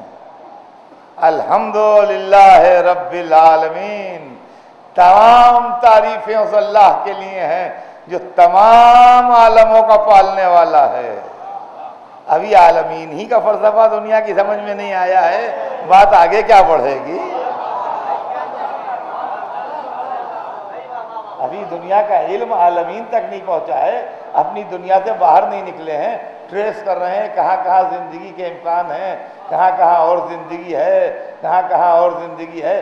ابھی ان کو کچھ پتہ نہیں ہے، اپنی جہالت کی وجہ سے ابھی یہ اپنے گھر کے دروازے سے باہر نہیں نکلے ہیں، ابھی یہ اپنے گھر کے دروازے سے باہر نہیں نکلے ہیں اپنی جہالت کی وجہ سے۔ ان کو کیا معلوم کہ عالمین کیا ہے؟ اور دیکھیے جملہ غور کیجئے، ہر جملے کو غور سے پڑھیے۔ الحمدللہ رب العالمین، تمام تعریفیں اس اللہ کے لیے ہیں جو تمام عالموں کا پالنے والا ہے۔ دیکھیے خالق اور ہوتا ہے، پالنے والا اور ہوتا ہے۔ خلق کرنا اور ہے اور پالنا اور ہے۔ پالنے کے لیے ضرورت ہے کوئی پلنے والا ہو۔ جب تک پلنے والے نہ ہوں گے، جب تک آپ پال کسے رہے ہیں؟ ان کا یہاں سے وہاں تک لا کے ایک آدمی نے اپنے گھر میں پنجرے ٹانگ دیے، کیس ٹنگے میں، 20 ٹنگے میں۔ ان کا یہ کیوں ٹانگ دیا؟ کہنے لگے اس میں ہم نے جانور پالے ہیں۔ تو ان کا کوئی ہے بھی اس میں جانور یا پالے ہی ہیں؟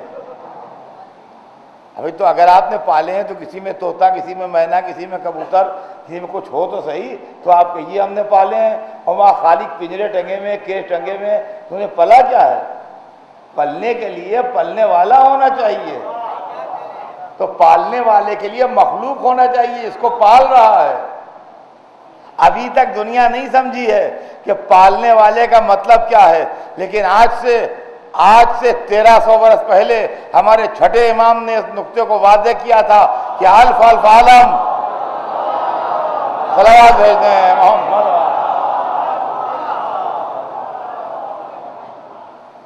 الف الف عالم و الف الف آدم وانا حجت فی الجمین۔ یہ ہے الحمدللہ رب العالمین کی تفسیر۔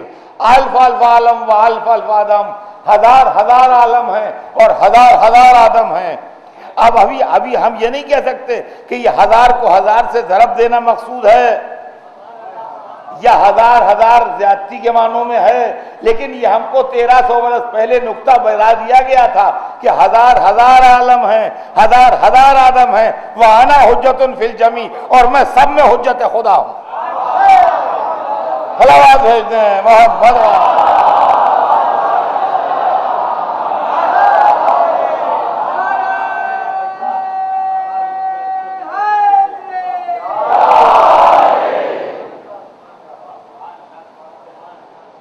تو اب کائنات عالم خلق ہوئی، کیا خلق ہوا، کیسے خلق ہوا، خالق جانے یا وہ مخلوق جانے جس کے سامنے خلق ہوئی کائنات۔ لیکن مسئلہ یہ ہے کہ خلق ہونے والا نور بھی ایک، اور جس نے خلق کیا ہے وہ خالق بھی ایک۔ اب جب یہ دونوں ایک ایک دنیا کے سامنے آئیں گے تو کنفیوژن تو نہ ہو جائے گا کہ جو خلق ہوا وہ بھی ایک اور جس نے خلق کیا وہ بھی ایک؟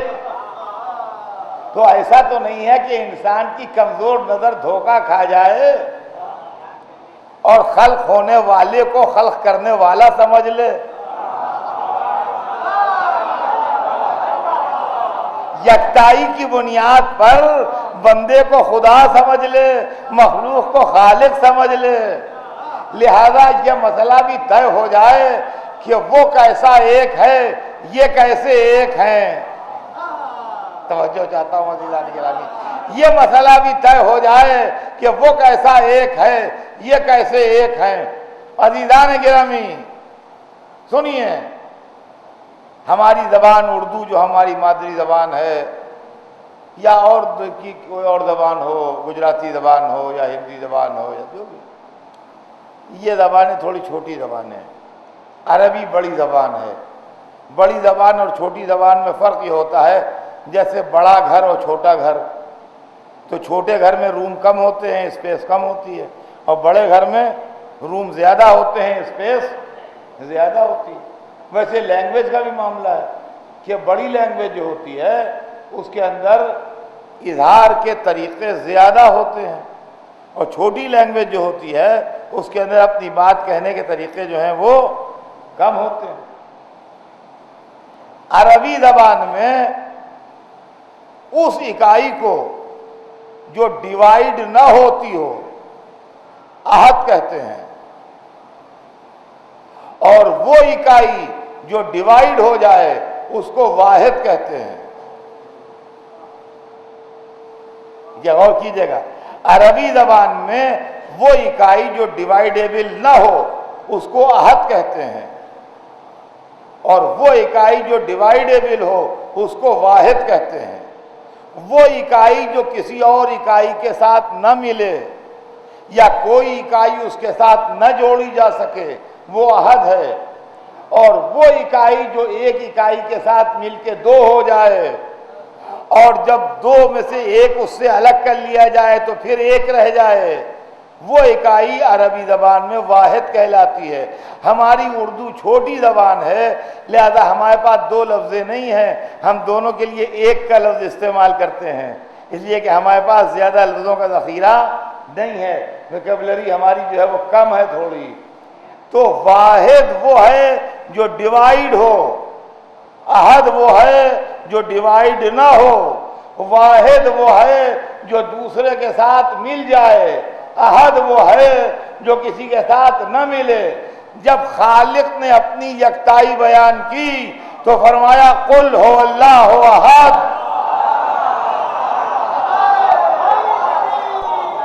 کے ساتھ مل نہیں سکتا، کوئی اس سے نہیں مل سکتا۔ اور جب بندے نے اپنی یکتائی بیان کی تو کہا انا وعلی من نور واحد۔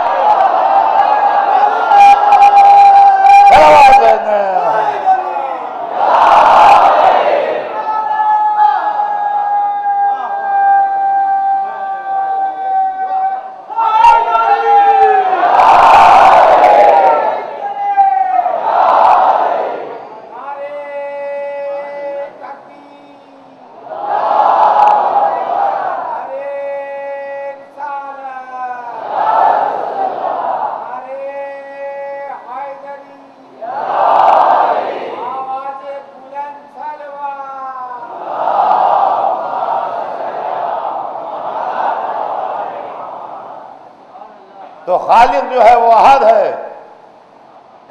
نہ کسی کے ساتھ ملے گا نہ کوئی اس کے ساتھ ملے گا۔ وہ یکتائی ایسی ہے جو ڈیوائیڈیبل نہیں ہے، قابل تقسیم نہیں ہے، اور مخلوق جو ہے وہ واحد ہے۔ خلق ہوگا تو ایک دکھائی دے گا، پھر کبھی دو حصوں میں بٹ جائے گا تو محمد و علی بن جائیں گے، پھر کبھی پنجتن کی شکل میں آ جائے گا۔ یہ عجیب و غریب ہے واحد کے اندر صفت کہ یہ الگ الگ بھی ہو جاتا ہے اور مل بھی جاتا ہے، الگ الگ ہو جاتا ہے تو الگ الگ دکھائی دیتا ہے، مل جاتا ہے تو مل کے دکھائی دیتا ہے۔ شاید یہی وجہ تھی کہ جب چادر تطہیر میں مل گیا تو جبرائیل کہنے لگے کون ہے؟ محمد۔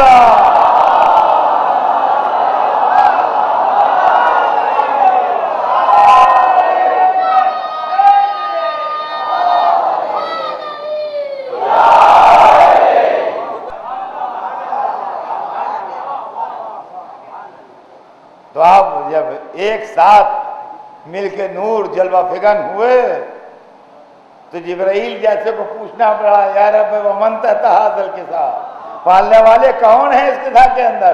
اور جب اللہ نے پھر ڈیوائیڈ کر دیا تو جبرائیل پہچان گئے، ہم فاطمہ تو ابوہا وبالہا وبنوہا محمد۔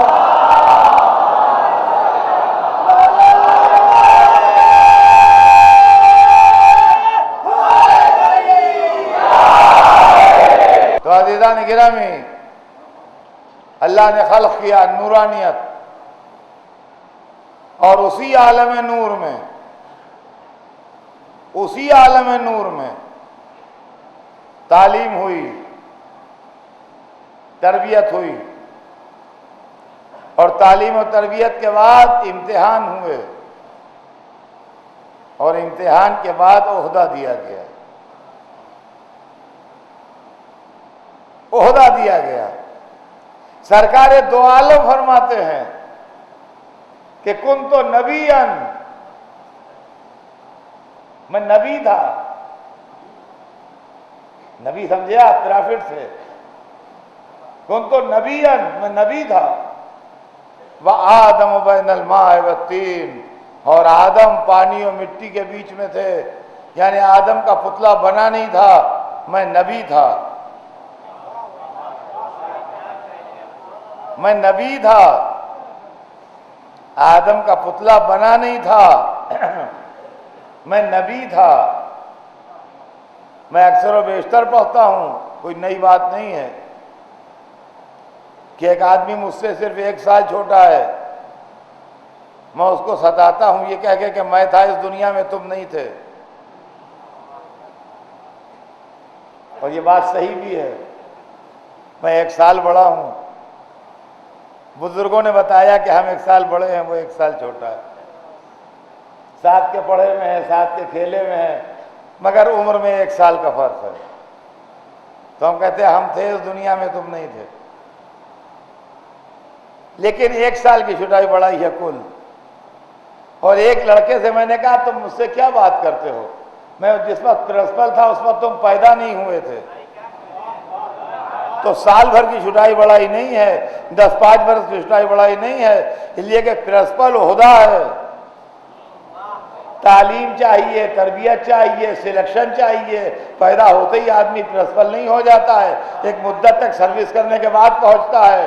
تو حضور نے یہ نہیں کہا میں تھا وہ آدم نہیں تھے، کنت نبیًا، میں نبی تھا، میں نبی تھا، اور آدم خلق نہیں ہوئے تھے، ہم جتنے یہاں بیٹھے ہیں یہ سب آدم کے بیٹے ہیں۔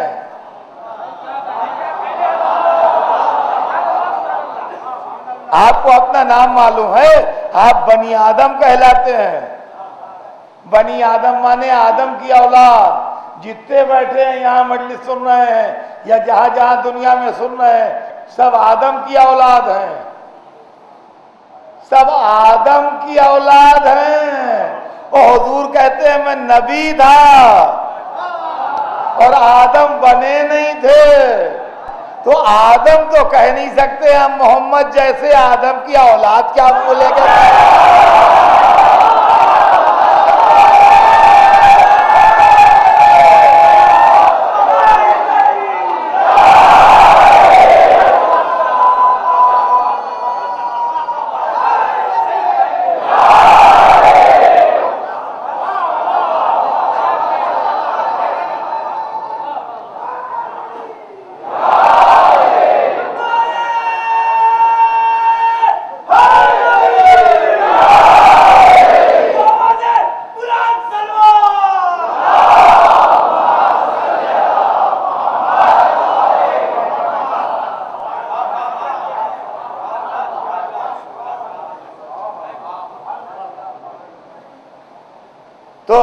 یہ بات ٹھیک ہے نا کہ ہم سب آدم کی اولاد ہیں.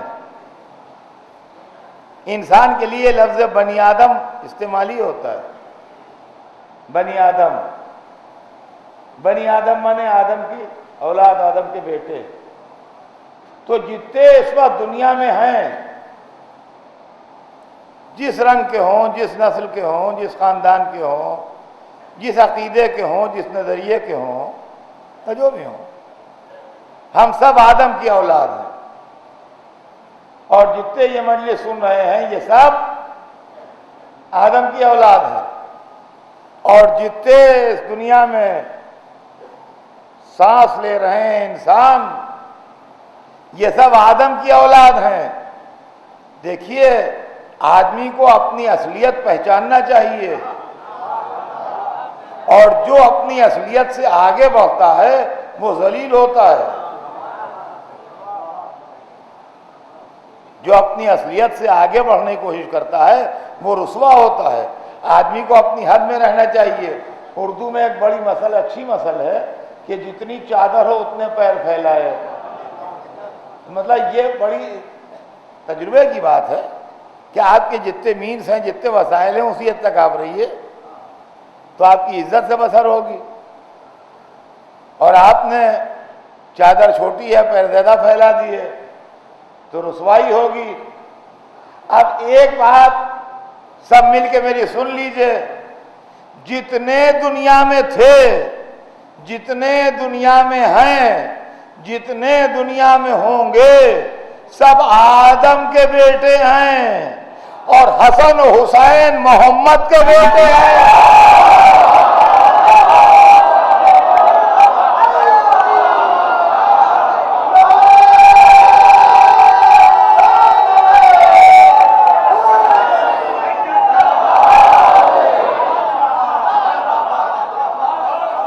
تو عزیزان گرامی، اب یہ سمجھ لیجئے کہ جس طرح آدم محمد جیسے نہیں ہو سکتے، ویسے بنی آدم میں کوئی حسن و حسین کا مقابلہ نہ کرے.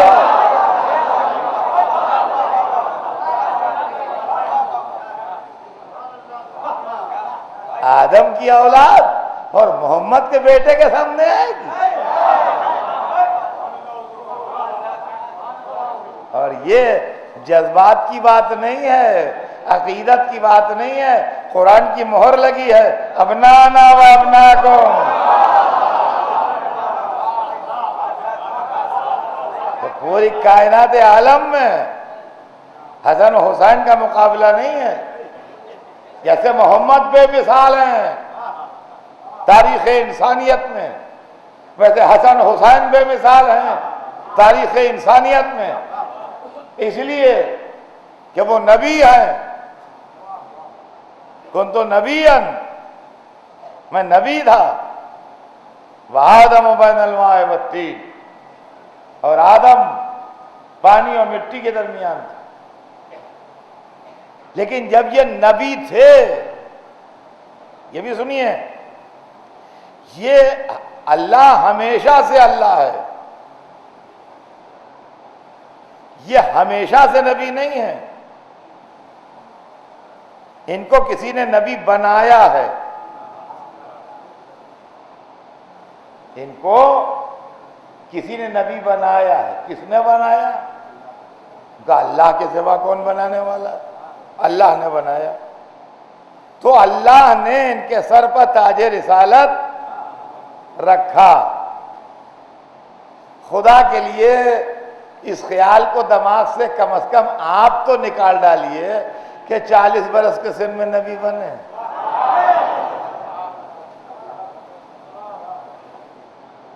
آپ تو نکال ڈالیے اس خیال کو دماغ سے کہ 40 برس کے سن میں نبی بنے. اب سنیے نبی کم بنے. آدم تو خلق نہیں ہوئے تھے جب یہ نبی بنے، لیکن قرآن نے ان کے نبی بننے کا ذکر کیا ہے. یقول الذین کفروا لست مرسلا، یہ کافر کہتے ہیں کہ آپ رسول نہیں ہیں. یہ کافر جو ہیں یہ کہتے ہیں کہ آپ رسول نہیں ہیں۔ قل، آپ ان سے کہہ دیجئے، کفا باللہ شہیدن بینی و بینکم، ہمارے تمہارے درمیان ہماری نبوت کی گواہی کے لیے اللہ کافی ہے۔ بس آیت یہیں پر رک جا۔ قل کفا باللہ شہیدن بینی و بینکم، کہہ دیجئے کہ ہمارے تمہارے درمیان گواہی نبوت کے لیے اللہ کافی ہے۔ اللہ کے بعد اب کسی گنجائشی کیا؟ جب کوئی بات اللہ نے کہہ دی تو اب اس کے بعد میں کون، آپ کون، کوئی کیا؟ لیکن مشکل یہ ہے کہ قرآن بھی اللہ ہی کا کلام ہے، وہی آیت کو آگے بڑھا رہا ہے۔ قل کفا باللہ شہیدن بینی و بینکم ومن عندہ علم الکتاب، اور وہ کافی ہے جس کے پاس پوری کتاب کا علم ہے۔ معبود تو اکیلا کافی تھا، یہ عالم علم کتاب کو اپنے ساتھ شامل کیوں کر لیا؟ ممکن ہے جواب دے کہ بعد میں کچھ لوگ پیدا ہوں گے جو کہیں گے ہمیں قرآن کافی ہے۔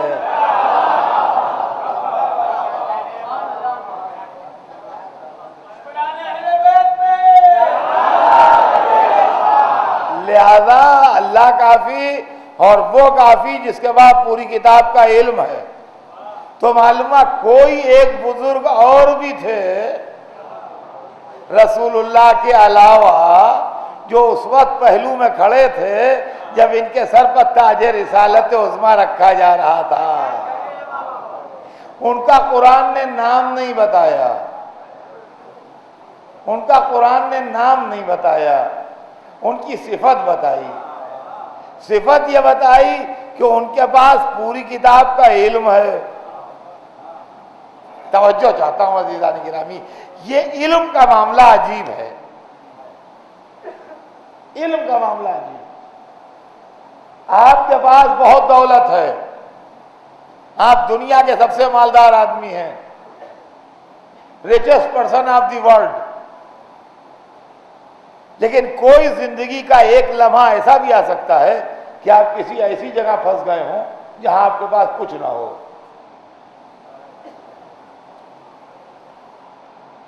کیا یہ پاسبل نہیں ہے کہ کسی ایسی جگہ پر آپ پھنس جائیں، تھوڑی دیر کے لیے صحیح، چند گھنٹے کے لیے صحیح، مگر اس وقت جیب میں کچھ نہیں ہے، ویسے richest person of the world ہے،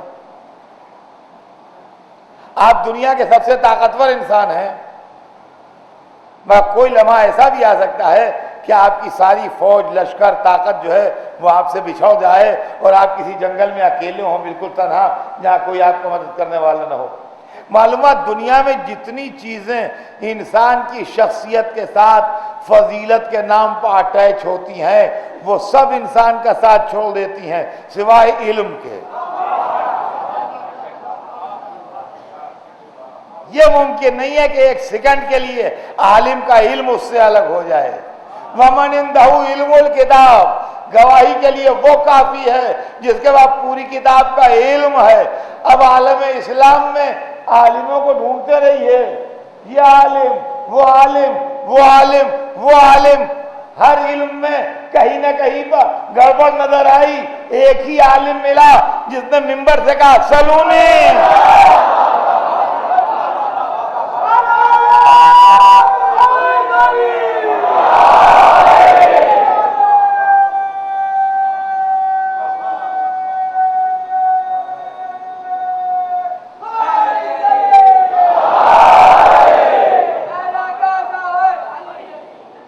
تو عزیزان گرامی، غور طلب مسئلہ یہ ہے کہ اللہ نے اپنے حبیب کو نور سے خلق کیا۔ اب یہ مصلحت پروردگار تھی کہ اس نے ہماری عزت افزائی کی، ہم کو شرف بخشا، ہماری اس دنیا کو بہت بڑی عزت دی کہ اس نور اول کو بشکل بشر ہمارے درمیان بھیج دیا۔ یہ نور اول اگر شکل نوری میں آتا تو ہم اس کو دیکھ نہ سکتے، اس لیے کہ ہماری آنکھوں میں اتنی طاقت نہیں ہے کہ ہم اس نور کو دیکھ سکیں۔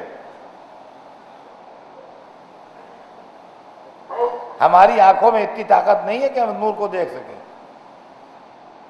یہ جو قرآن پاک میں حضرت موسیٰ کا قصہ لکھا ہے،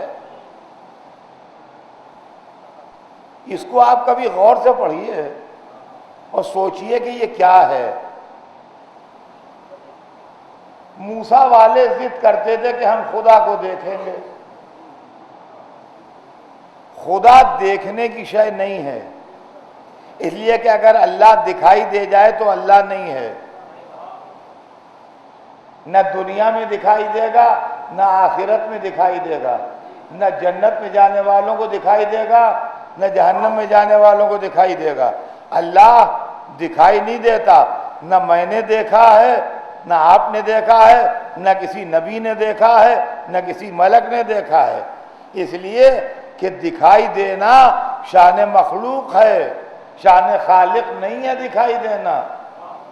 وہ علماء جو اپنے کو سو کالڈ علماء کہتے ہیں، وہ در حقیقت اسلام کے نام پر بربادی کا افسانہ ہے، جنہوں نے اللہ کی تصویر یہ بنائی ہے کہ کالا سا موٹا سا آنکھوں میں سرما لگائے ہوئے عرش پر بیٹھا ہوا ہے، اور عرش اس کے بوجھ سے چرچرا رہا ہے، اور پنڈلی پر اس کی نمرود کے تیر کا نشان ہے، زخم ہے، اور قیامت کے دن وہ اپنا پیر جہنم میں ڈال دے گا۔ ارے استغفر اللہ، لا حول ولا قوت الا باللہ۔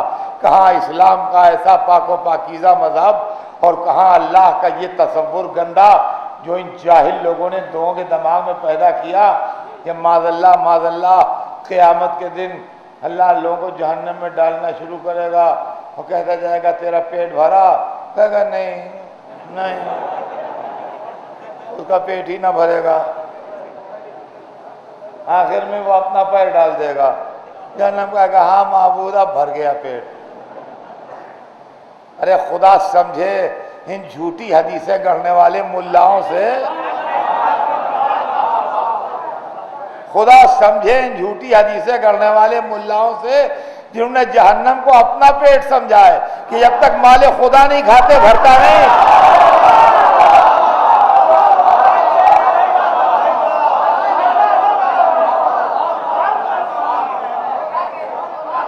تو اب جو چیز کوہ طور پر چمکی تھی وہ اللہ نہیں تھا۔ اب جب تفسیر میں معصوم سے پوچھا گیا کہ پھر وہ تھا کیا، کہا وہ ہمارے انوار تھے۔ تو عزیزان گرامی، جہاں موسیٰ بے ہوش ہو جائیں وہاں آپ کہاں ٹک پائیے گا؟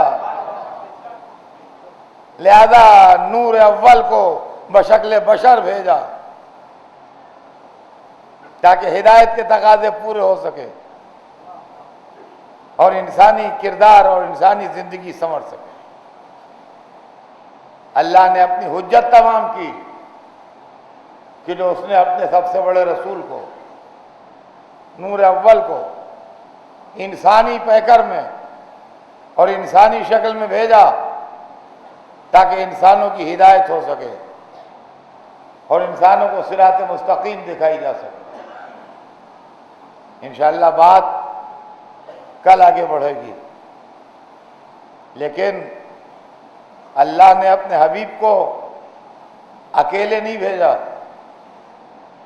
بلکہ نور اپنے سارے ٹکڑوں سمیت آیا تاکہ ہدایت کا سلسلہ صبح قیامت تک جاری رہ سکے اور بیچ میں کوئی لمحہ ایسا نہ آئے کہ سلسلہ ہدایت رک جائے۔ اور یہی وجہ ہے کہ رسول ہدایت کرتے رہے، اور رسول دنیا سے گئے تو علی نے ہدایت کی، اور علی سدھارے تو حسن نے ہدایت کی، اور حسن سدھارے تو حسین نے ہدایت کی۔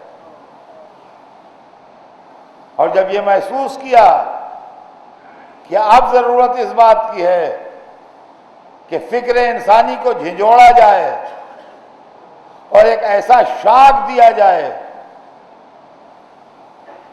ایک ایسا شاک دیا جائے کہ انسان صبح قیامت تک کے لیے بیدار ہو جائے، تو حسین اپنا گھر لے کے نکلے۔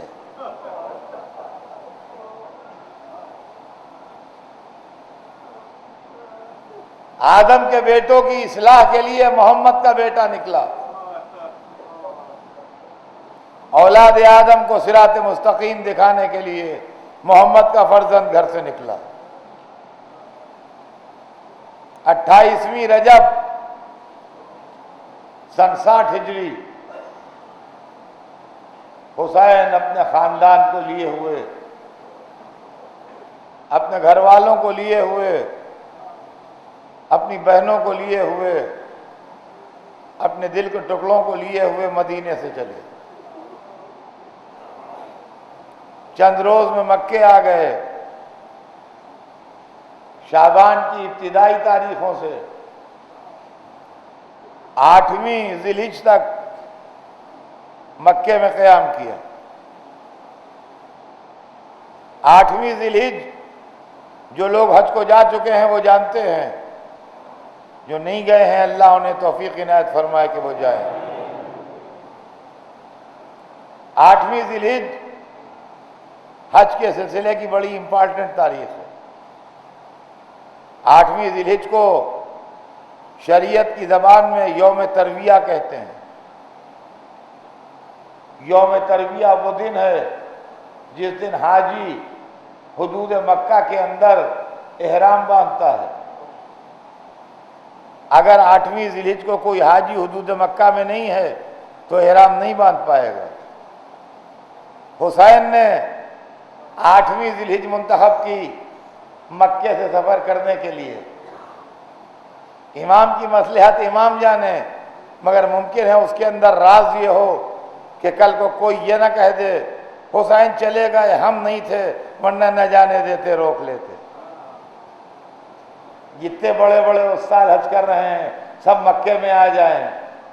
تاریخ بتاتی ہے کہ ابھی مکے کا سورج بلند ہوا تھا اور زوال کا وقت قریب تھا کہ باب ابراہیم پر ہلچل ہوئی اور لوگوں نے یہ دیکھا کہ حسین اس طرح داخل حرم ہو رہے ہیں کہ دوہرے انسانی حلقے میں ہیں۔ حسین کو بنی ہاشم اپنے حلقے میں لیے ہیں اور بنی ہاشم کو حسین کے چاہنے والے اپنے حلقے میں لیے ہیں۔ اس طریقے سے دوہرے انسانی حفاظتی حلقے میں حسین حرم کے اندر داخل ہو رہے ہیں اور یہ کہتے ہوئے داخل ہو رہے ہیں کہ اس اللہ کی قسم جس کے قبضے میں میری جان ہے، میں موت کے ڈر سے مکہ نہیں چھوڑ رہا ہوں، اس گھر کے احترام کی وجہ سے چھوڑ رہا ہوں۔ میرے قاتل آ گئے ہیں حاجیوں کے بھیس میں، لباس احرام میں خنجر چھپائے ہوئے۔ میرا قاتل مکے میں داخل ہو چکے ہیں۔ یزید کی پالیسی یہ تھی کہ کچھ قاتل بھیجے تھے مکے میں حسین کے لیے کہ طواف کرتے ہوئے، سعی کرتے ہوئے، حجر اسود کو بوسہ دیتے ہوئے، مقام ابراہیم پر نماز پڑھتے ہوئے، مینا میں قربانی کرتے ہوئے، عرفات پہ دعا کرتے ہوئے جہاں حسین ملے فوراً قتل کر دو۔ حسین قتل ہو جاتے، پرانی دشمنیوں کے نام دے دیے جاتے، قاتل یا گرفتار ہی نہ ہوتے یا چند اور لوگ لگے ہوتے جو قاتلوں کو وہیں پہ ٹکڑے ٹکڑے کر دیتے تاکہ بات پتہ نہ لگے کیوں قتل کیے گئے حسین۔ اپنی جان بچانے کے لیے نہیں، اسلام بچانے کے لیے حسین پروٹیکشن میں آئے تھے۔ حج کو عمرے سے بدلا، مکے سے باہر نکلے، 8ویں ذی الحجہ کی شام ہوئی، حسین حدود حرم سے باہر نکل گئی یہ کہتے ہوئے کہ اللہ کی قسم حدود مکہ سے باہر نکل کے ایک بالشت باہر جا کے اگر قتل کر دیا جاؤں تو مجھے گوارا ہے بنسبت اس کے کہ حدود مکہ کے اندر رہتے ہوئے ایک بالشت میں قتل ہو جاؤں۔ زمین حرم کی حرمت محفوظ رہ گئی، حسین مکے سے باہر چلے گئے، سفر غربت طے ہونے لگا، یہاں تک کہ کل کی رات سیدانیوں نے سفر میں محرم کا چاند دیکھ لیا۔ ہاں، کل کی رات جو گزری، اس رات میں زینب نے محرم کا چاند دیکھا، ام کلثوم نے محرم کا چاند دیکھا، ام فروہ نے محرم کا چاند دیکھا، لیلا نے چاند دیکھا، سکینہ نے چاند دیکھا۔ میں کہوں گا یہی وہ چاند ہے جس میں بنی ہاشم کا چاند ڈوب جائے گا، جس میں لیلا کا چاند سینے پر برچی کھائے گا، جس میں رباب کے چاند کے گلے پر تیر لگے گا، جس میں ام فروہ کا چاند گھوڑوں کی ٹاپوں سے پامال ہو جائے گا۔ آج محرم کی پہلی تاریخ ہے، سویرا ہوا، نماز صبح کے وقت قافلہ چلا، ظہر کی نماز سے پہلے حر کے لشکر سے ملاقات ہوئی، ساقی کوثر کے لال نے پیاسے دشمن کو پانی سے سیراب کیا، ہے حسین غلاموں کی جانیں نثار آپ پر۔ عزیزان گرامی، آج پہلی محرم ہے، پہلی محرم کو حر کا لشکر ملا تھا، آج کے ٹھیک 10 دن کے بعد 10ویں محرم ہے۔ پہلی محرم کو جس نے دشمن کو سیراب کیا تھا، 10ویں محرم کو اپنے بچے کو ہاتھوں پر لیے کھڑا ہے۔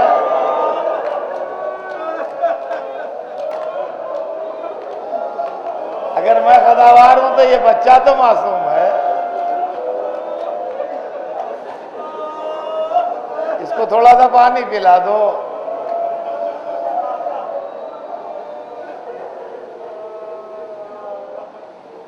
حر نے ظہر کی نماز امام کے ساتھ پڑھی، اور اس کے بعد جب امام آگے بڑھنے لگے تو پھر ایک شاک دیا۔ عزیزان گرامی، یہ بڑا واقعہ ہے تاریخ۔ حر نے لجام فرس پر ہاتھ ڈالا، ایک دفعہ حسین نے ڈانٹا، سکرت کا امک ما ترید، تیری ماں تیرے ماتم میں بیٹھے کیا ارادہ ہے؟ کانپ کے لجام فرس چھوڑ دی، جسم کانپ رہا ہے، پسینے قطرے ٹپک رہے ہیں۔ کہا پوری دنیا میں آپ کے سوا کوئی کہتا پلٹ کے جواب دیتا، مگر آپ کی ماں۔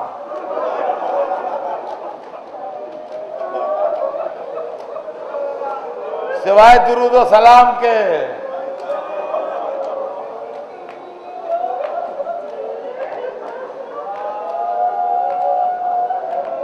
یہ نہ سوچئے گا کہ امام نے اس کو ڈانٹ دیا، ڈانٹا نہیں، اس کو جنت کا راستہ دکھا دیا، اس کے سوئے ہوئے ذہن کو اور سوئے ہوئے احترام امامت کو جگا دیا۔ اور غالباً یہی وجہ تھی کہ عاشورے کے دن حر ہاتھوں کو جوڑے ہوئے آ گیا۔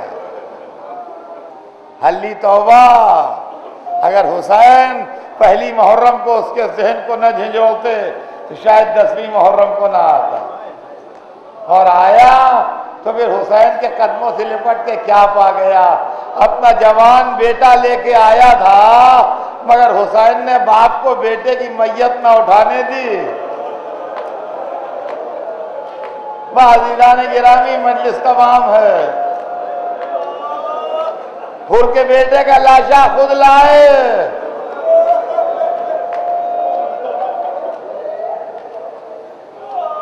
ختم ہوتے ہوتے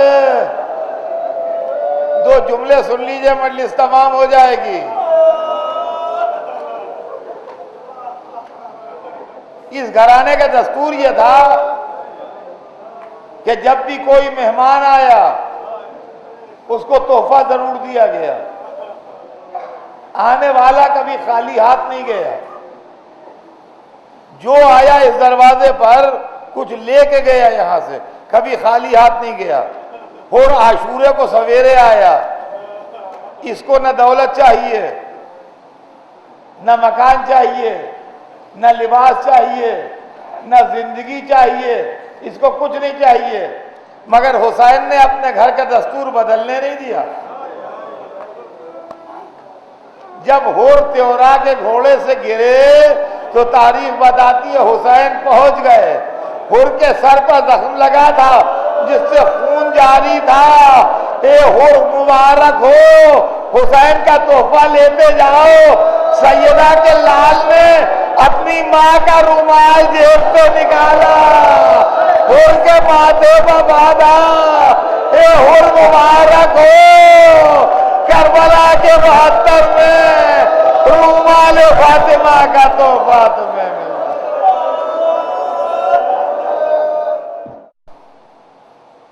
بسم اللہ الرحمن الرحیم، الحمد للہ رب العالمین، والصلاة والسلام علی سیدنا و شفیعنا ابی القاسم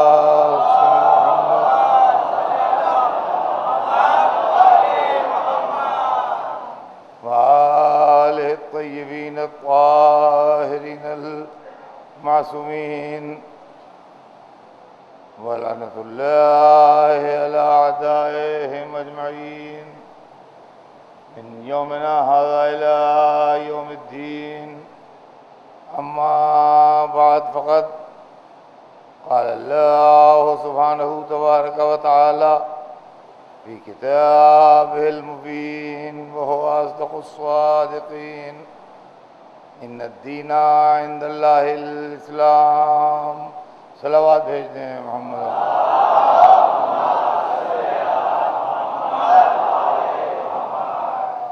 خداوند عالم قرآن مجید میں ارشاد فرما رہا ہے کہ یقیناً دین اللہ کے نزدیک اسلام ہے۔ عزیزان محترم، سلسلہ کلام ذہن عالی میں ہوگا، ہمارے آپ کے درمیان اسلام کی تاریخ پر گفتگو ہے۔ وہ اسلام کی تاریخ جو ہم کو آل رسول نے بتائی،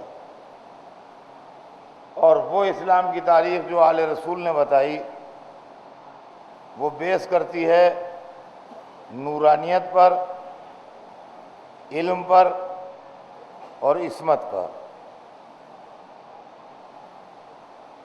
یہ تین بنیادی باتیں ہیں، فنڈامنٹلز ہیں ہمارے: نورانی ہونا رہبر کا، معصوم ہونا رہبر کا، عالم ہونا رہبر کا۔ یہ بنیاد ہے۔ میں نے کل آپ کی خدمت میں سرور کائنات کی نورانیت کے تعلق سے عرض کیا کہ اللہ نے